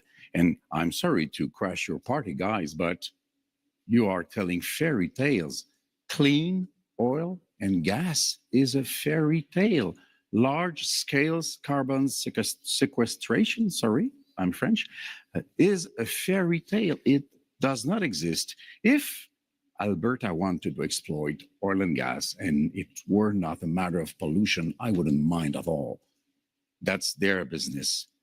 Our own powerhouse in terms of energy in Quebec is clean energy. We are the best place in the world to achieve that. Our market is the northeastern part, Democrat part of United States. We want to keep our money to create wealth in Quebec for Quebecers. Let us be different because we can afford Monsieur to be Blanchet, different. let me give, I will get to you because I said I would, but you've taken a couple of hits here and I want to give you a chance to respond to some of the things that people on this side of the stage have said. Thank you. Well, first of all, we do support protecting the environment. We want to ban the dumping of raw sewage into our waters. We want to hold large corporations to high environmental standards to protect our water and air. But we cannot do that by raising taxes and sending jobs overseas, as Mr. Carney is proposing to do. That has been the approach of the last 10 years of the Liberal government. What the biggest companies that develop our resources say is that we need to repeal the Liberal anti-development law C-69, a law Mr. Carney wants to keep in place. They say we need to repeal the industrial carbon tax and get rid of the Liberal energy cap. We need 6 months approval in order to take back energy security and energy sovereignty. We can summarize that. He wants to include as much as Mr. possible. Carney, hang on. Last word to Mr. Carney in this segment, please. Thank you very much. You know, I was born in Fort Smith in the Northwest Territories, just north of what the oil sands became. When I was born and when I was growing up in Edmonton, early days, it was a fairy tale, quote unquote. But you know what happened? Canadian ingenuity, Canadian engineers, Canadian governments, both the federal government and the Alberta government got together and converted this. The worst pollution if I may, The worst may I finish? May I finish? May I finish? 10 more seconds to finish, please. Let him finish his point.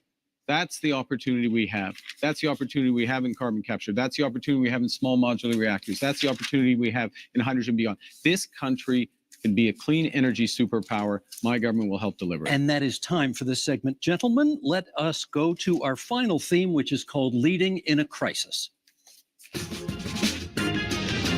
Canadians know how to weather a storm. Canadians know how to get through a difficult time. If, at the end of the day, we end up with the balance of power, Quebec is safer than it could be in any other scenario. Now is not a time for weakness. Now is the time to take back control. Canadians are always ready when someone else drops the gloves. Okay, leading in a crisis is a pretty broad theme that allows us to explore many different avenues here. So let's get to it. Mr. Carney, you get the first question this time. We haven't balanced a budget in this country in 17 years, and 10 of those years were under your party. You have pledged to get us to a balanced budget in 3 years. Question is, how? So let me put this in the context of leading in a crisis, which is in a crisis, you got to plan for the worst. Worse is that the U.S. actually does want to take us over. Secondly, you got to have a plan to build, and that'll include a fiscal plan, and I will get to that in a second. The third thing is you need to respond in a crisis with overwhelming force. You need to think big. You need to move rapidly. The things we've been discussing today are a subset of what we can and should do as a nation, and we can deliver.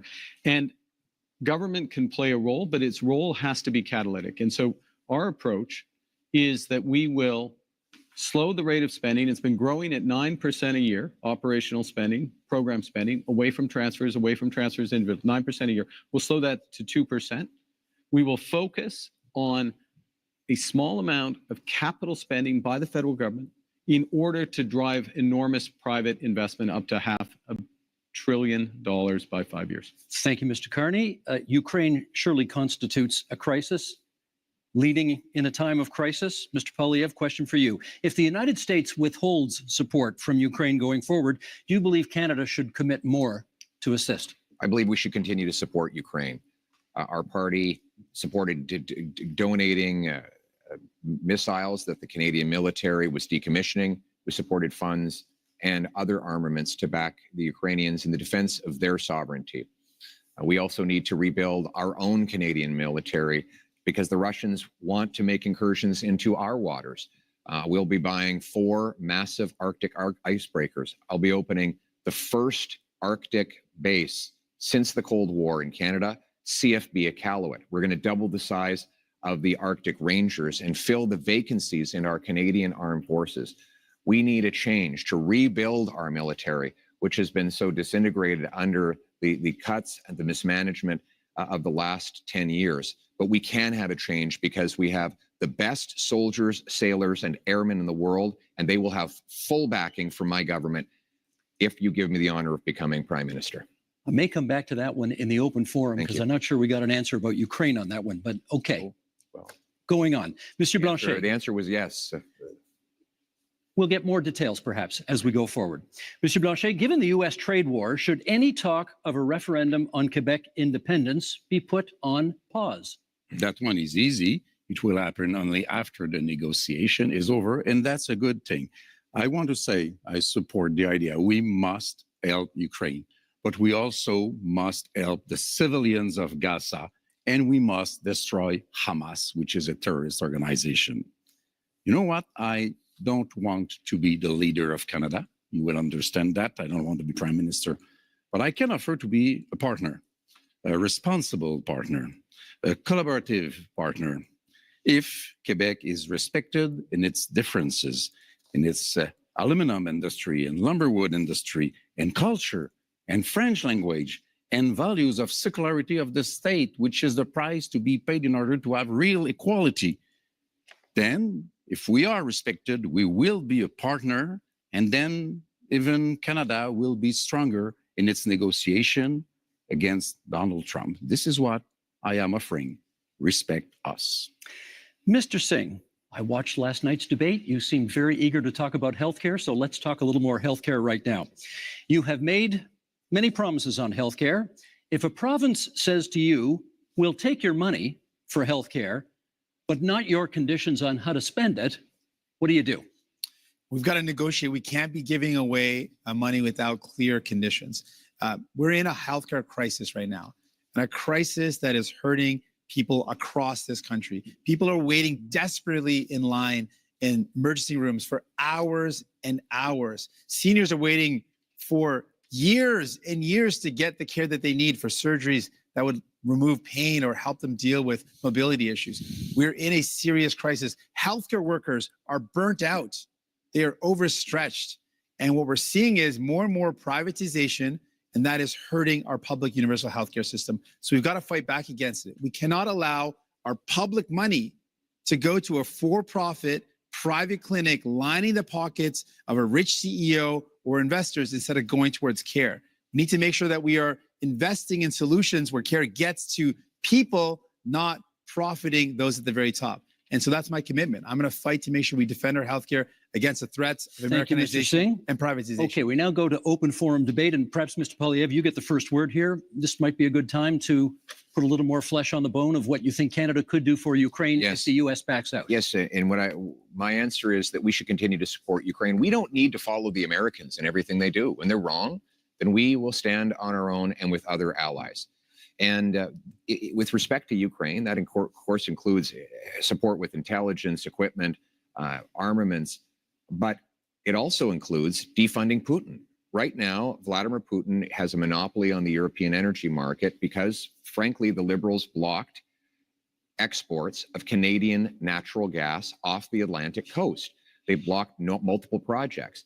I would rapidly approve those projects on national security grounds so that we can actually ship Canadian natural gas over to Europe, break European dependence on Putin, defund the war, and turn dollars for dictators back into paychecks for our people. Mr. Carney, you wanted to add? Well, I want to go to the situation in Ukraine because it's very important. We've been a steadfast, Canada has been a steadfast ally, and Canadians have stepped up, welcoming Ukrainians into their homes and supporting them in other ways. In my first month as Prime Minister, we joined the coalition of the willing to support Ukraine as the U.S. stepped back. So led by France, the United Kingdom, with Ukraine, number European nations, Australia, ourselves, New Zealand. That's an example of how the new world is going to be. Canada participating in these areas and helping. It also means open trade. Mr. Poilievre voted against free trade agreement with Ukraine. It means aid for Ukraine. Mr. Poilievre wants to cut foreign aid, including for Ukraine, or not. He didn't mention support for aid for Ukraine. We have to stand by them. We have to be there, and this government has been. Mr. Singh. New Democrats absolutely support standing with Ukraine and will continue to do that. But I appreciate the opportunity in talking about leadership in crisis, talk about many of the crises that we're up against. And one of the crises we're up against in our country with the threat of Donald Trump, with the threat of the trade war, and with the privatization and Americanization of our healthcare system is the healthcare system. And what we have learned today, Mr. Carney mentioned slowing operation spending. That's a cut to services. He said his plan. He has a plan to balance the operating budget within 3 years. That's going to require massive cuts to spending. We calculated that at $43 billion in cuts. In fact, Rosemary Barton, when he was on the show on February 16th, he said he would cut spending. He said it would be in operations. He defined it as transfers in health. And finally, longtime Liberal and former House Leader Karina Gould said that Mr. Carney's plans would mean massive cuts. That's the only way to achieve it. So, Mr. Carney, do you think it is leadership to cut healthcare at a time when it is in crisis? I think it is wrong. We can't do that.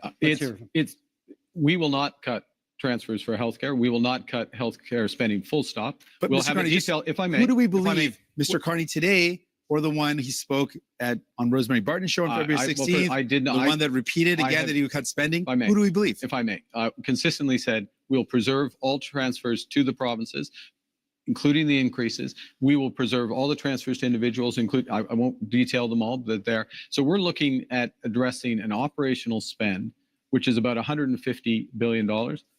We will address that. We will make it more efficient, and we will do it in 3 years, and we'll balance that budget. Mr. Blanchet. I am 6 minutes behind Mr. Carney, so I will speak a little bit longer. First, I will support any initiative which will bring Canada aligned with Europe and NATO in order to be stronger and facing new threats. Good. I believe that 2% won't be enough. I'm not more in favor of war than anybody else, but we have responsibilities, and our main ally is removing himself from the stage. So we have to step up. We have to do our part. I want to go somewhere else entirely, however. I want to ask Mr. Carney, if we're speaking about leadership here, if Quebec and Canada were to say, you are not being given a majority government, there will be more conservatives than you would like, maybe more New Democrats than you would like, and more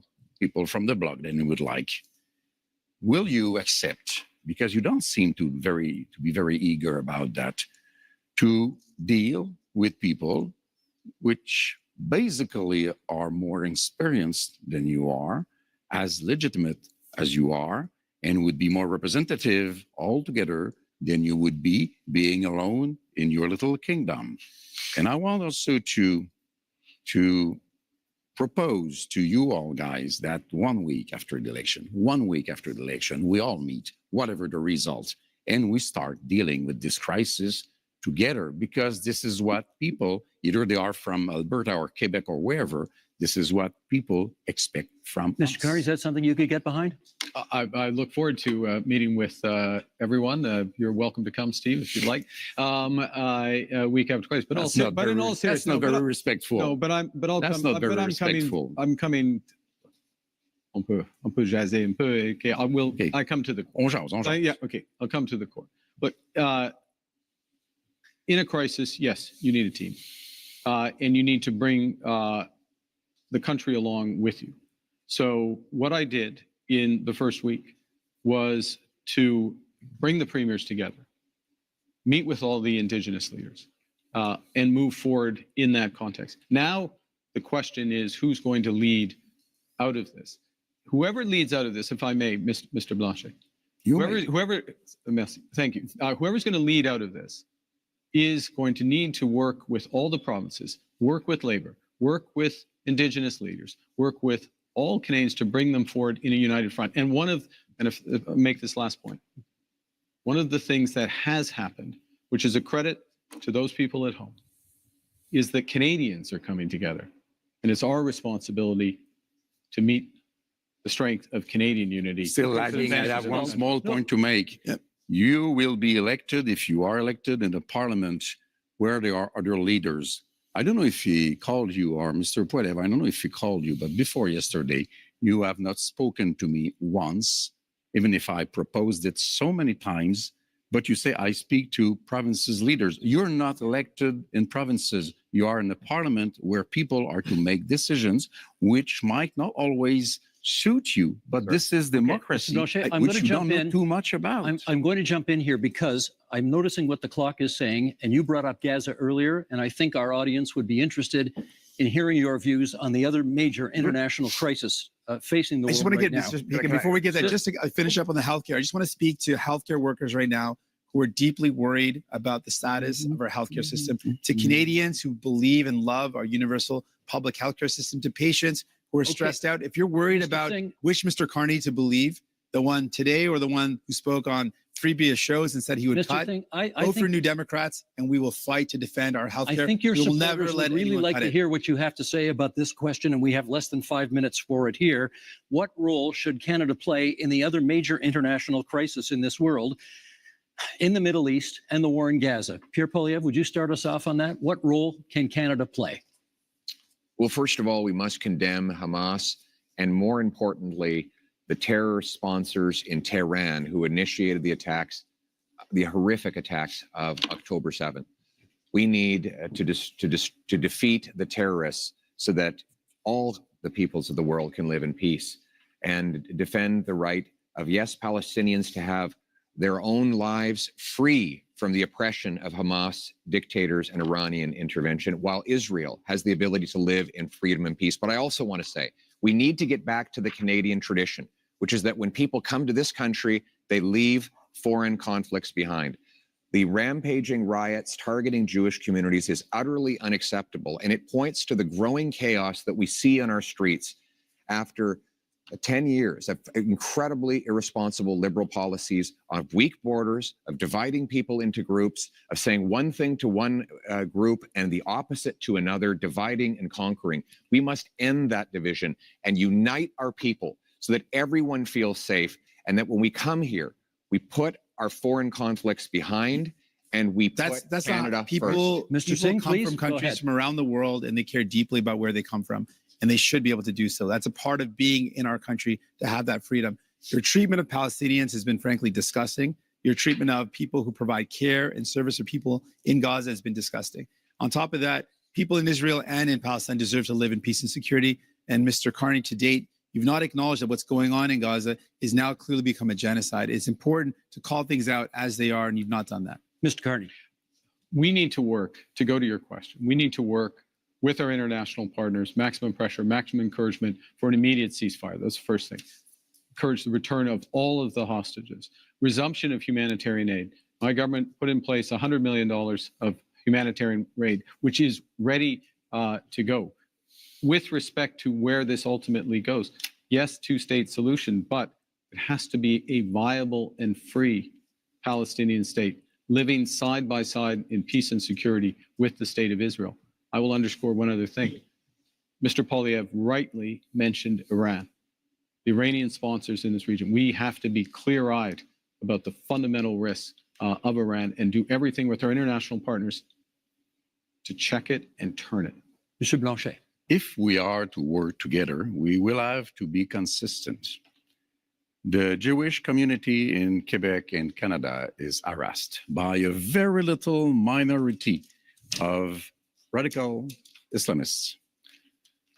And we don't do so much. The law in Canada says that somebody may invite people to be violent, to propose genocide against another people if they can be hidden behind a religious motivation.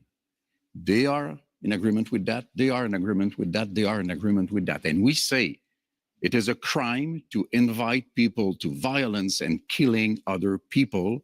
And this is what is being done very often in Canada and Quebec with the approval of the Criminal Code of Canada. And we are saying this has to be changed. We have to change what we do before we want people elsewhere to change what they do. Last minute in the segment, Mr. Poilievre. This is about crises and leadership. And one crisis we have is in immigration. Because of this Liberal government's commitment to a radical policy called the Century Initiative, which seeks to bring our population up to 100 million people, they have allowed massive overcrowding in our communities. That has caused housing shortages, job shortages, blame immigration and for the fault of your government. And if I could, the fact that you did not I didn't interrupt you. I did not interrupt you, 6 homes. sir. I did not interrupt you. Don't blame. I do not blame. your If I could, failures. Let him finish. I do not blame immigrants. I blame the Liberal government, which brought this policy on. And Mr. Carney wants to continue with the Century Initiative. This is crazy. We have to get back to normal levels of immigration, get rid of the fraud in the temporary immigration system, and ensure that the people who come here can arrive in numbers that we can house, employ, and care for. That's how it always was, and that's how we're going to restore Thank you, Mr. Poilievre. That is our time for this segment. Those are our 5 themes, but we are not done yet. We are entering the next section of our debate tonight, what we're calling the leader's choice, something a little bit different. Each of you will get the chance to ask a question, any question, of any other leader. You can then debate the answer, and each one on one will last for 3 minutes. So, Mr. Singh, you have the first option here. Who do you want to ask your question of? Mr. Carney. Go for it. Mr. Carney, as chair of Brookfield Investments, your company is one of the biggest tax dodgers in Canada. As chair, you approved decisions where Brookfield Investments bought up affordable homes, kicked out the tenants, and jacked up the rates. As prime minister, one of the first things you did was a tax cut that helped out mostly millionaires. And you have a plan to cut services for people. Now, I expect that of Mr. Pierre Poilievre and the Conservatives. That's very much a conservative plan. But my concern is that doesn't sound like what people want for a Liberal leader. So my question to you is, Mr. Carney, whose side are you really on? Thank you. Thank you very much for that question, Mr. Singh. I'm on the side of Canadians. I'm in this for Canadians. I work for Canadians. But your track record doesn't show that, though. No, I have a track record of public service for this country. Go back to something Mr. Blanchet referenced earlier, which is have I resolved any crises? We're in Quebec. If you ask anyone in the finance industry, if you ask anyone in government in Quebec in 2008, they'll know that I resolved the biggest crisis in Quebec. Yeah, you won't have fun. But 60 million. But I'm in fairness with Mr. This is for these two.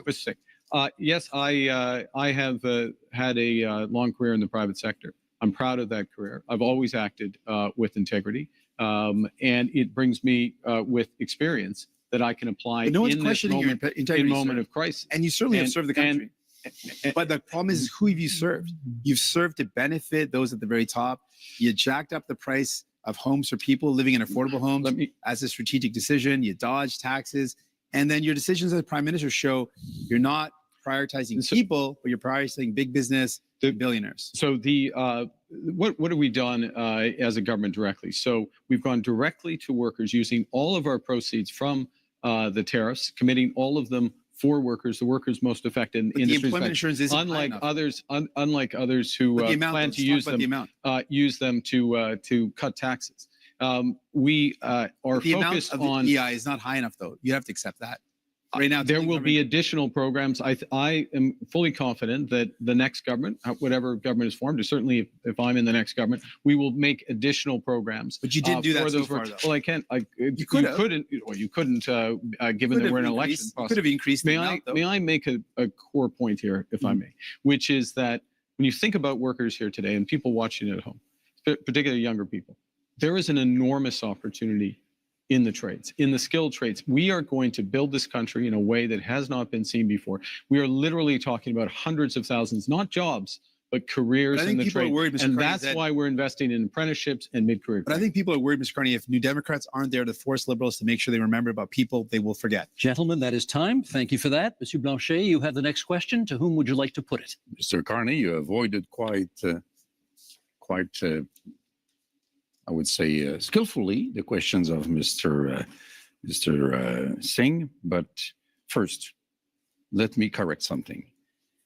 In 2008, not so much by your decision, $10 billion were given to car industry in Ontario, while 60 millions, not billions of dollars, were lent to lumberwood throughout the whole of Canada. I don't believe that's the right way to manage a crisis, since you did not recoup the money from the car industry. Then, you have been the manager of Brookfield. It's supposed to be a green investment fund, but we now know that 50% of the investments of Brookfield is in fossil fuel. It's not so green. You seem to want to support oil and gas industry. That's interesting. You want to support prefab housing, and it's also in the investments of Brookfield, but not in Canada. You want to support nuclear power, smaller reactors, which are more dangerous, by the way. And Brookfield has investments in Westinghouse. You have hidden the money of Brookfield in Bermuda and Cayman Island, $30 billion, billions of dollars lost for Canada. You are having your taxes being paid by families, workers, elders in Canada and Quebec instead of paying your own taxes. So I want to know, will you, before the election, reveal all the details of your assets, as Mr. Singh has done, as Mr. Poilievre has done, and as I have done? We have a right to know let him answer. under those circumstances. Let's let him answer. Well, the first thing is, I want to say a word about, I'll say a word about Brookfield. You know, this is a Canadian success story. It is the largest infrastructure investor and developer in the world. It is one of the largest, if not the largest, developer of renewable power in the world. And who benefits from that? That's Canadian pensioners. That's Quebec pensioners. That is teachers. That firefighters. It is a series of people, including individuals on this stage, benefit from that. Now, always acted with integrity, served the shareholders of Brookfield when I was there. I have left that. I have followed all the rules well in advance. So I have followed all the rules well in advance. Let's reveal your assets like we all did. And working for the people of Canada. What do you own? Why don't you tell Canadians and Quebecers what you own? Monsieur Blanchet, we're moving on to Mr. Poilievre now, who has his opportunity to ask the question of whomever he'd like here, and that will be? Mr. Carney. But if I could begin by setting the stage. The choice in this election is, after a lost Liberal decade of rising cost and crime and a falling economy under America's thumb, do we want to elect them to a fourth term? Or do we want to change so that you can afford food and homes, change so that you can be safe on your street, and change so that your paycheck grows faster than your cost of living? Change with a new Conservative government, because Mr. Carney is not change. Mr. Carney, in 2020, it was recorded, you began advising Justin Trudeau. It's still on the Liberal Party website today that you are Justin Trudeau's economic advisor. They might want to update your website on that. On June 3rd of 2021, you said that inflation would be a sign of economic progress. And you advised governments, including Justin Trudeau's, your Liberal government, to print money, which led to the worst inflation crisis in a generation. Now, that means that mothers went to bed with empty fridges and empty bank accounts, worried how they'd feed their kids, that seniors worried they'd be evicted from their homes, that young people believed they'd never be able to own a home in the first place. Now, in retrospect, you look back on the Liberal decisions that you advised Justin Trudeau to take. Will you look at the camera in the eye and apologize to the many people who suffered as a result of the inflationary policies that you advised Justin Trudeau to implement? You know, I said earlier, but I'm going to say it again. I know you want to be running against Justin Trudeau. Justin Trudeau isn't here. Are you denying I am here. Economic advisor? I did not provide any of that advice. I did not provide any of that It's advice. on the Liberal Party I'm website. sorry. Are you accusing your Liberal Party of lying about your role? Because it says today you can go to the Liberal Party website now, and it says that you were Justin Trudeau's economic advisor. The way you judge someone, in my view, is how they act, what they do when they have responsibility. Twice I was a central bank governor. And in both cases, if I may, in both cases when I was responsible for inflation, inflation was less than 2%. I'll add that when I was here responsible for the Bank of Canada, inflation was less than 2%. Our dollar was at parity. That is the kind of success that I can deliver for this country coming out of this crisis. And what is at stake here? What is at stake here? What is at stake here? That gave us the worst inflation that we have had in a generation, because the policies that you implemented and those of the MPs that are still in your ministry. To the fellow Canadians, crisis which the last 10 years has been about the Liberals. The next 10 years should be about you. And that's time. Mr. Carney, good news is the next question is yours. Well, I'm going to ask myself a question. Actually, I'm going to ask a question which has been troubling me. And it's troubling me because, you know, we are in a very dangerous and divided world. Who is it to? I'm going to ask a question of Mr. Poilievre. Why not? We're in a dangerous and divided world. We talked earlier about the challenges in the Middle East, the threats from Iran, threats from Russia, Russia's aggression in Ukraine. We have the threats from China, which I raised. We have the United States, which is fundamentally changing its security relationships, its commercial relationships. We have all this. And in the context of that, everyone on the stage, Mr. Blanchet, Mr. Singh, myself, we have our top secret security clearance. We have our top secret security clearance. I got mine within 3 weeks. It wasn't hard, but I felt it was important that I had it so I could be in a position to be informed about that dangerous world and take decisions at. And Mr. Poilievre, it is now 950 days, if my numbers are right, since you've had the opportunity to get your top secret security clearance, and you've refused. Why? Well, first of all, I have got my security clearance when I was a minister. I got top secret clearance at the time, so there's no problem getting that.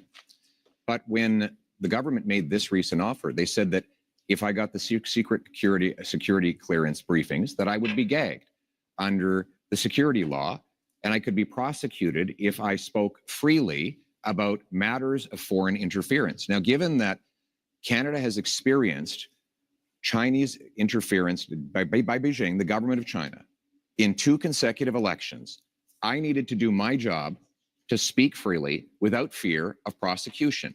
And that was not something I would be allowed to do. Even Thomas Mulcair, the former leader of the NDP, said that when he was the leader of the opposition, he never would have accepted the kind of gag order that your government and Mr. Trudeau's government was attempting to impose on me. And it's good that I'd made that decision, because it has allowed me to speak freely about things like the case where one of your candidates, sir, actually said that he wanted to send a political opponent to China under a bounty threatening his life or imprisonment, and you refused to get rid of him. Now, it might have something to do with the fact that you went to China not long ago to get a $250 million loan for your company.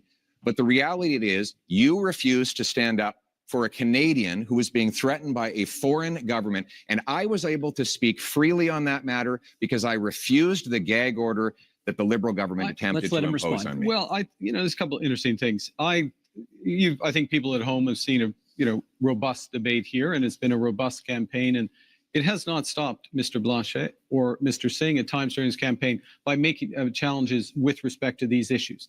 So one can address it. I will observe, as someone with the top secret security clearance, that China is not the only country that is accused of foreign interference. And gentlemen, that is time we'll leave for it the at segment. that. That's our time. Now, closing statements are still a few minutes down the road, so we have a little bit of time for some quick hit Q&As for each of you right now.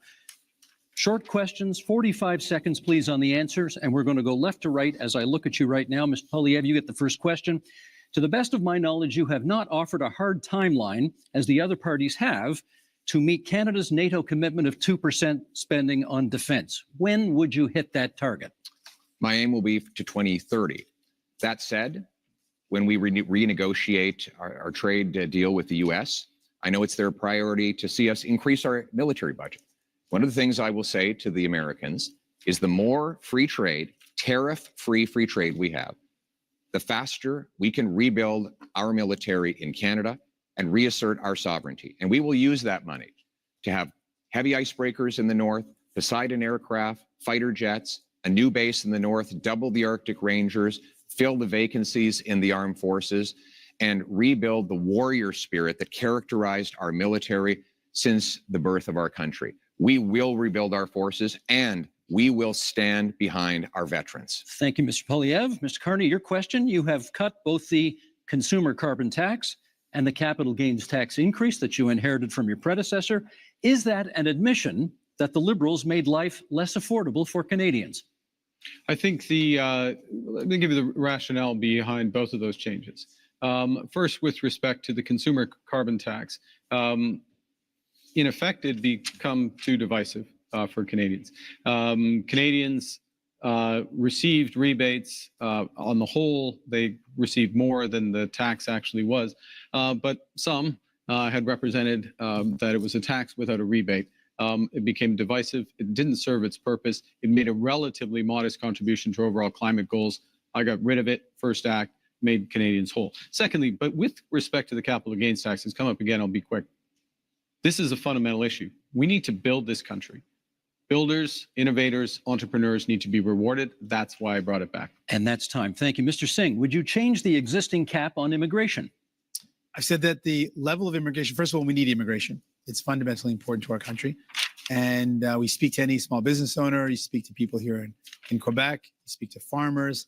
It's fundamentally important. A couple of things, though, we know we need to be able to set the amount of folks that we welcome to our country at a level that it meets our needs. So I would ensure that we've got an expert panel that makes that determination based on our economic needs.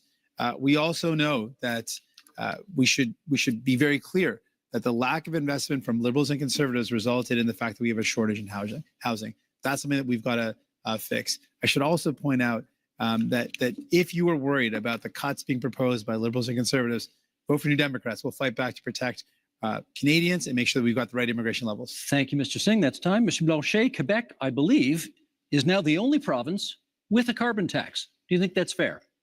It's not entirely true. It's not a tax.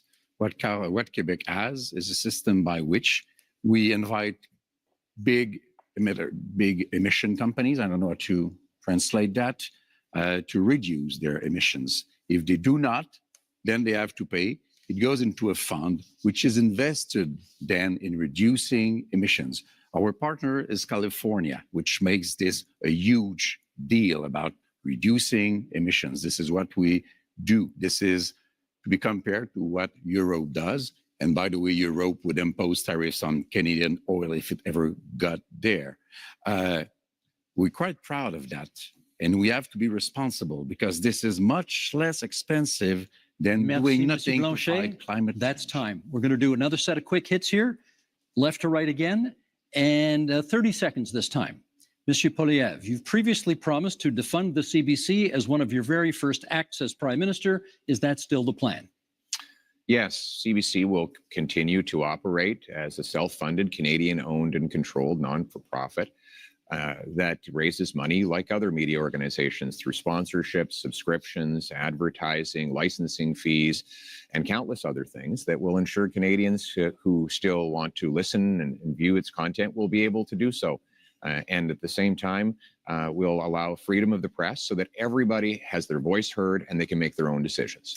Thank you, Mr. Carney. The next question to you, 30 seconds. Would you remove some of Canada's legal tax avoidance loopholes that companies that you have worked for have used? Look, I think that what we need to do is undertake a comprehensive review of our corporate tax system and do that on the basis of the right principles. We've got to have fairness, transparency, sustainability, and competitiveness. So we need a tax system, a corporate tax system, including being part of a international minimum corporate tax through the OECD. And that is time. Mr. Singh, the question for you is, if you hold the balance of power after this election is over, what would your price be to support another party? We've laid out our priorities. We want to make sure we bring down the cost of groceries, build homes that people can afford. I can also tell you that we would defend CBC, unlike Mr. Poilievre, who wants to cut it, and we would close tax loopholes and offshore tax havens, even though Mr. Carney didn't respond to that, and selling stocks and shares to make profits and then having less taxes on that is not hard work. And so those aren't the job creators. The people who are job creators are the hardworking men and women that contribute to our economy. Thank you, Mr. Singh. Monsieur Blanchet, kind of the same question. If you hold the balance of power in the next minority parliament, if it is that, what would be the price of your support? Respect for Quebec. That's quite easy. I don't want to go against what Canada wants to do for itself, but I don't want Canada to impose an economic vision or a multiculturalist vision on Quebec, which is different in terms of language and values and secularity and equality between people. So I want to be a partner. And if Quebec is respected, Canada has nothing to fear from the bloc because we vote for what is good for Quebec. It only has to be good for Quebec. Thank you, Monsieur Blanchet. Now, we have one last question for each of you. We'll go right to left this time as I look at you. Bit of an offbeat question. Mr. Blanchet, what is your biggest regret during this campaign? That's a very good question. I'm not very fond of regrets, I would say, but we should have started sooner to see that we had to create the environment for a deal in which Quebec and Canada would be, one bigger than the other, but partners to be stronger in front of Mr. Trump and showing that maybe nobody here is the partner to let go alone without being surveyed or controlled or supervised by a Quebec voice. Thank you, Mr. Blanchet. Same question, Mr. Singh. Your biggest regret of this campaign? Not being able to meet as many people as I would love to have. It's a short campaign, and so I can't get to as many communities that I wanted to. I think one of the honors of my job is to be able to meet people and to hear their stories, and then to take their stories and concerns and bring them to Ottawa and to fight for those people. And so I want you to know, even if I haven't made it to your community, I'm going to fight like hell to make sure that you're represented, that we never let any government cut our healthcare, that we defend the values that we care so deeply about. We make my life more affordable. That's my commitment to you. Even if I didn't get to see you, that's my commitment. Thank you, Mr. Singh. Mr. Carney, same question. Biggest regret of the campaign? I'm to be honest, it's the same answer. This is an astonishing country. It is an amazing country. And the opportunity and the responsibility that comes with it of being with Canadians, hearing their stories, their challenges, drawing strength and ideas from them, and working to be part of the solution is the greatest honor of my life. But the regret is that it is also a big country and it is a short period of time. Mr. Poilievre, last word to you. I actually agree with these two gentlemen. I had a rule that at all my rallies, even when they're really big, I would stand in front of a flag and greet every single person and hear their stories and learn their struggles. And that was always touching to me, that they would put their faith in me or in any of us. Yeah. But we've been in such a rush because we have to get off to the next event. So we haven't been able to stop and do that. And I want you to know out there, I haven't forgot about you. Thank you. Thank you, Mr. Poilievre. It is time now for closing statements. And prior to the debate, you drew lots as to which order we would go in. And Mr. Singh, you get the first word on a closing statement. Certainly. Thank you. Because you voted for New Democrats, we were able to build this country that we love. Universal health care and pensions, because you voted for us. Because you voted for New Democrats, we were able to fight to bring in dental care, pharmacare, and childcare. Because you voted for us, because you supported us. You have the power with your vote to send more New Democrats to Ottawa, to continue that fight, to make sure that no government cuts the things that we hold dear, like our health care, to ensure that we can do everything possible to make life more affordable by making it more affordable to buy your groceries and to get a home.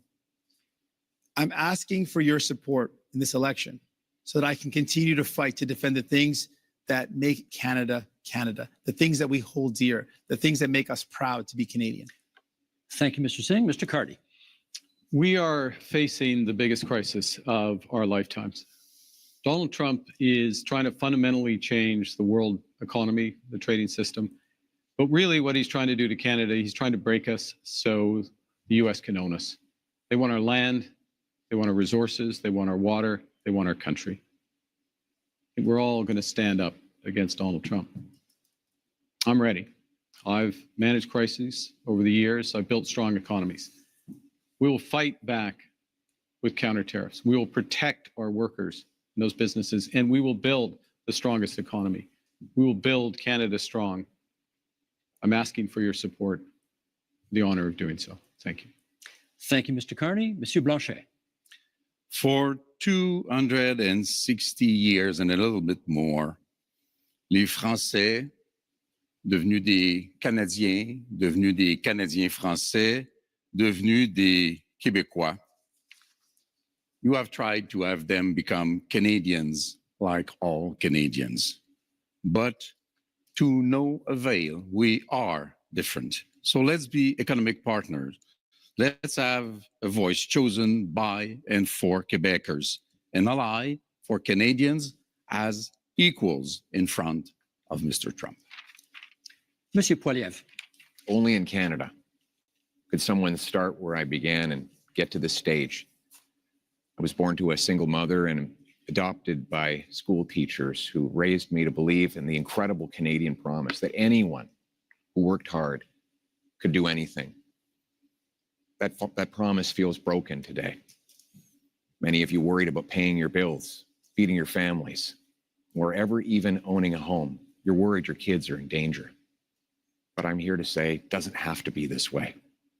With change, we can restore the Canadian promise so that hard work gets you a beautiful house on a safe street under a proud flag. We can do it with hope for a change. Gentlemen, thank you for a very spirited debate tonight. 2 quick points before we go. Number one of you celebrated your 60th birthday yesterday on this stage. Yves-François Blanchet, bon anniversaire. Merci beaucoup. Merci. Secondly, you'll notice we didn't have to change the time of this debate because the Leafs already clinched the Atlantic Division title, and therefore we didn't need to move the debate to accommodate a hockey game. I'm getting back at my colleague who was in this position last night, and okay, go Habs go, that's fine.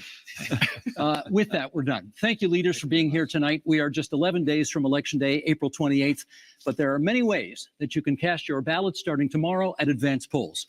If you intend to vote by mail, that deadline is April 22nd. Make sure to check your voter card for details or contact Elections Canada. This is your democratic right, and we hope you use it. Thank you so much for being with us tonight. I'm Steve Paikin. Good night from Montreal.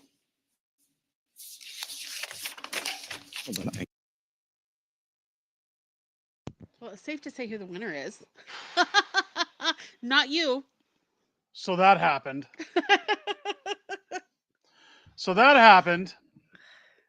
Am I the only one who thinks there was only one clear winner? Very out of that clear winner. debate? Very clear winner. The viewers, because I'm drunk. And you guys, I'm not going to be that drunk. No. I liked Charles Montgomery Burns stumbling on the stage because Pierre He was so came after him. mad. Boy, I told you he was going to get smacked down. Didn't he get a So smack? mad. Didn't he get a, not just Blanchette, but Pierre knocked him on his ass. The whole security clearance reply, absolutely amazing. People saying Jag was horrible. Oh, yes. Oh. Jag was horrible. Pierre nailed it. Pierre nailed it, guys. Guess what? I got a fever. And the only prescription is more cowbell. How? More cowbell. Guys, I'm almost out of Jack Daniels drinking here on stream with you guys. You're crazy. I want to thank everybody for the amazing super chats throughout the stream. I thought it was a good debate. Tyler, sorry, it's moving so fast in the chat. Tyler Lord said it was a good debate. I believe so. Carol saying Carney was pissed. Did you see the look on his face? The look on his face? Oh, the eye rolls were priceless. He was so angry. He was so mad. He was so mad. Wasn't it great? And he can't run away. Isn't this amazing? I thought it was great. I don't like how many times they mentioned my name because not only were you guys hammering towards you were Tamara very- and her appeal case, You've got like this much left of your boots. people mentioned my name too many times, and now I'm going to have alcohol poisoning. It's not great. In fact, what do we got? I got a little bit left in the boot, just a little. God, there was a lot of booze in there. You smell? I am the liquor. I smell. You smell like booze. I smell. Oh, you guys. Let's Sean Gao, $2 super chat. Why don't you run for MP, Derek? I will vote for you. Listen, guys, I tried No, the you mayor didn't. of Calgary. We put it on. They told me I was vote splitting worse than Maxime Bernier. I had to get out of there. I don't think people would vote for me as an MP. I really don't. I appreciate the recommendation, the what do you call it? The what was it? People give you a boost for that. It's a word I'm looking for, but I'm too drunk. The endorsement. There you I go. appreciate the endorsement. God, I'm so drunk. Canadian guy, $2 super chat. Carney does look like Frollo when he's angry. He's gonna get mad. Listen, it's gonna be great. Tomorrow morning, I'll have a video out with the post-debate questions from the media. I'm gonna pick the best ones that I can find. You guys are gonna love it. I guarantee it. It's gonna be great. I think Pierre's got it. I want to talk a little bit about Ukraine. I know people don't like Ukraine anymore. They don't like the money laundering. They don't like what's going on over in the Ukraine. People were getting upset because we talked about this before stream. I feel, and I'm going to give a pass just tonight. I'm going to give the pass to Pierre. I think he was doing what he had to do, and he did it very crafty. Yeah. He did not once say, I'm going to send more money No, to just Ukraine. that he supports He it. will support Ukraine. I think that's good moving forward.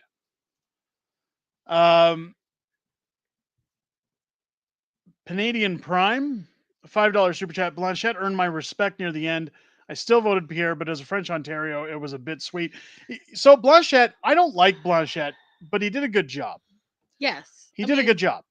He called out Carney, which a lot of times, and I like that. I think Pierre said tonight what he had to say Yes. to keep those voters with TDS, the virtue signalers, the lefties that are starting to come over, lefties for Pierre, focused on things like Ukraine. If he said, no, I'm not going to fund them anymore, I'm out, no more money, I'm not going to support Ukraine, I think that would have been more detrimental to dismantling his policy, to dismantling his run for PM, than for him saying we'll continue to support Ukraine. I think he's talking about support with decommissioned weapons. He's talking about support via the country's support. He never once mentioned finances. No. So I'm going to give him that and hope that it's either a ploy to get his votes and then he'll shift positions when it's all done, or hopefully Donald Trump negotiates a ceasefire. And then we don't have to worry about the support to the Ukraine. I think maybe that's part of what Pierre's banking on, is that if this comes to an end, if we see a ceasefire, he could say that he backed the support, but we don't actually have to do it. Yeah. Because it's been handled already. Sean with a $2 super chat. Talk about early vote tomorrow, because most people don't know. Yeah. So you can get out and vote early tomorrow. Oh, I almost lost my lunch there. You can go out early tomorrow and vote at advanced polls. If you can, go do it. Go to the advanced polls, get your vote in, vote between now and election day. Make sure, I want to see when this is all done. I said it in the videos. I've said it before. I'll say it You're again. gonna keep switching all night, aren't you? Go to the advanced polls. Make sure you get your votes in. Make sure you vote Conservative. Vote any other party except for the Liberals. Tell them we've had enough. We're done.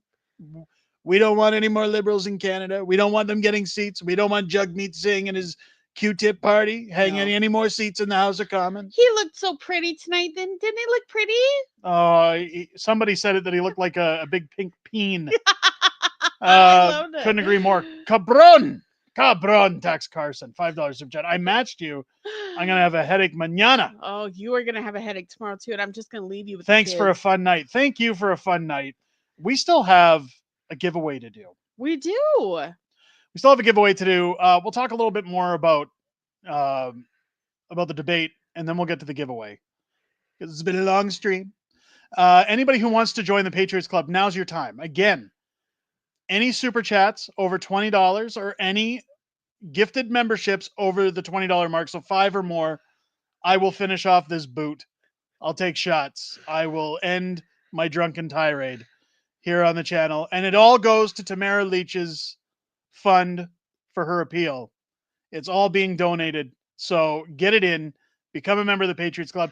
You must be a Patriots Club member to get in on the draw. If you're not a member of the Patriots Club, I'm sorry, you're SOL. One lucky member is going to get any item from our shop. Your choice, courtesy of Cabron Tax Carson.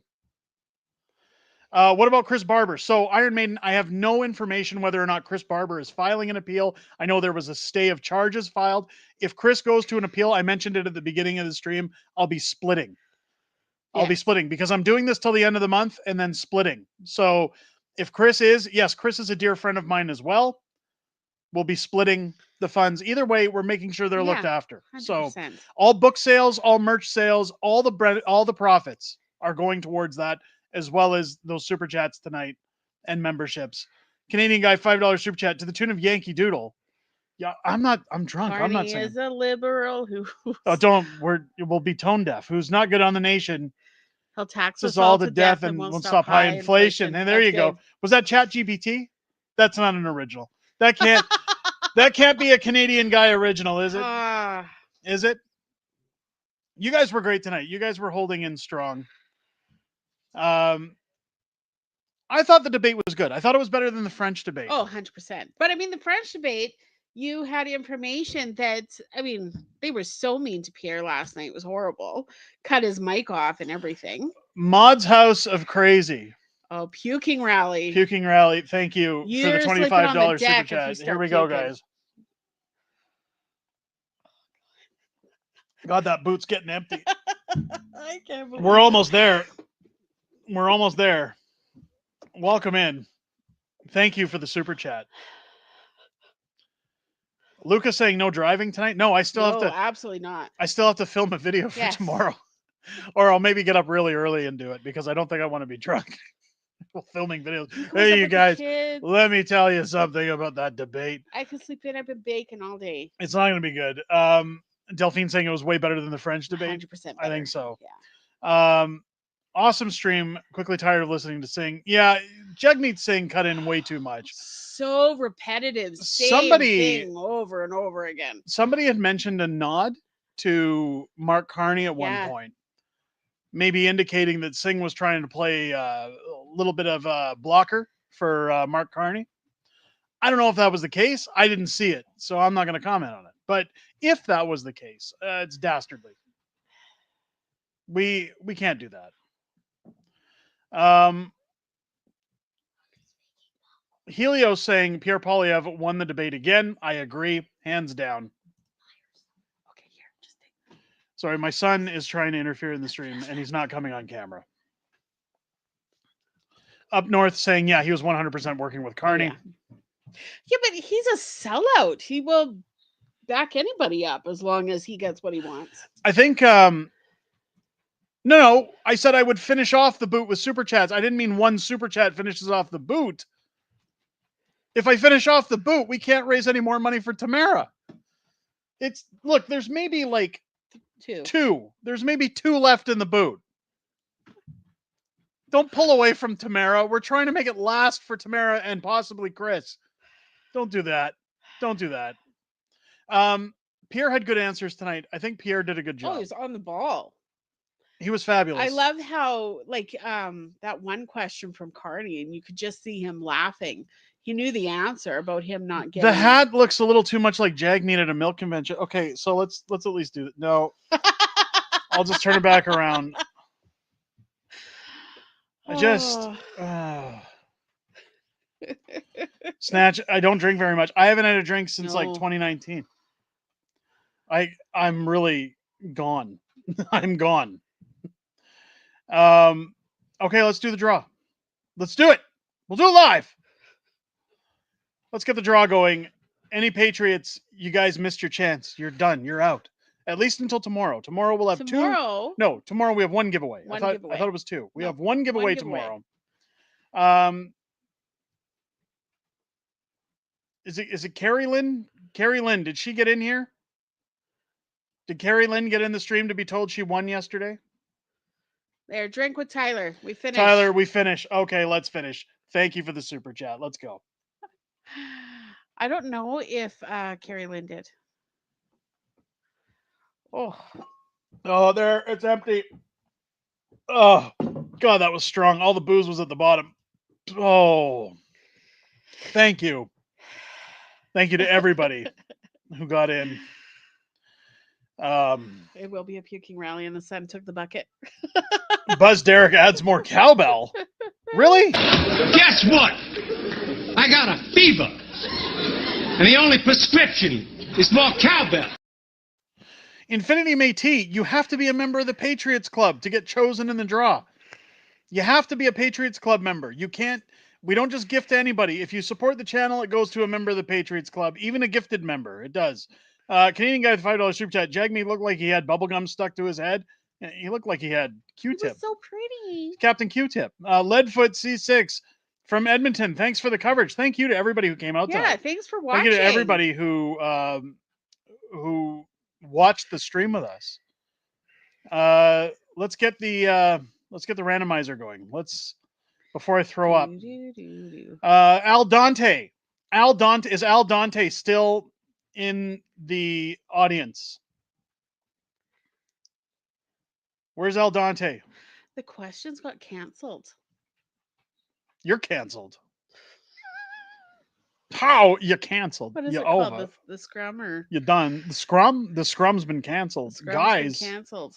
Is it really canceled? Well, I guess I won't have a video about it tomorrow. Well, that sucks. Is Al Dante in here anymore? Do we see Al Dante? Oh, it says Al Dante should still be here. Al Dante, please say something so I can go. I'm so done. I'm so done. Das puke. It's coming. It is. It's coming. I'm going to come. Isn't that what Donald Trump says? Do not come.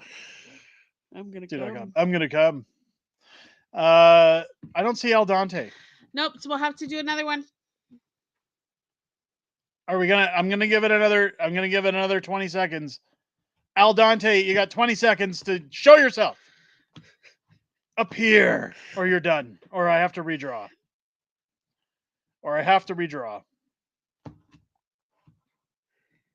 Where is he? He's really giving it to the last second. He's really. I don't think he's here. Is he? Did he leave? Did Al Dante leave? Oh no, Al Dante. Okay, guys, we redraw. We redraw.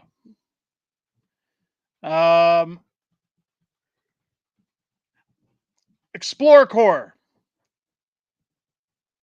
Explore Core. Is Explore Core still in here?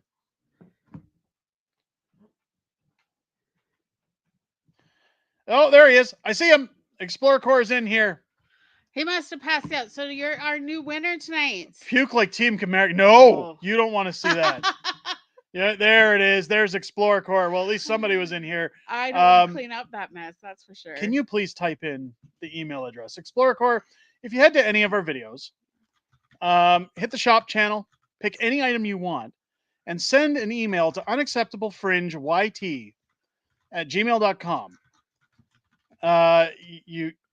Okay, you got it. You got it.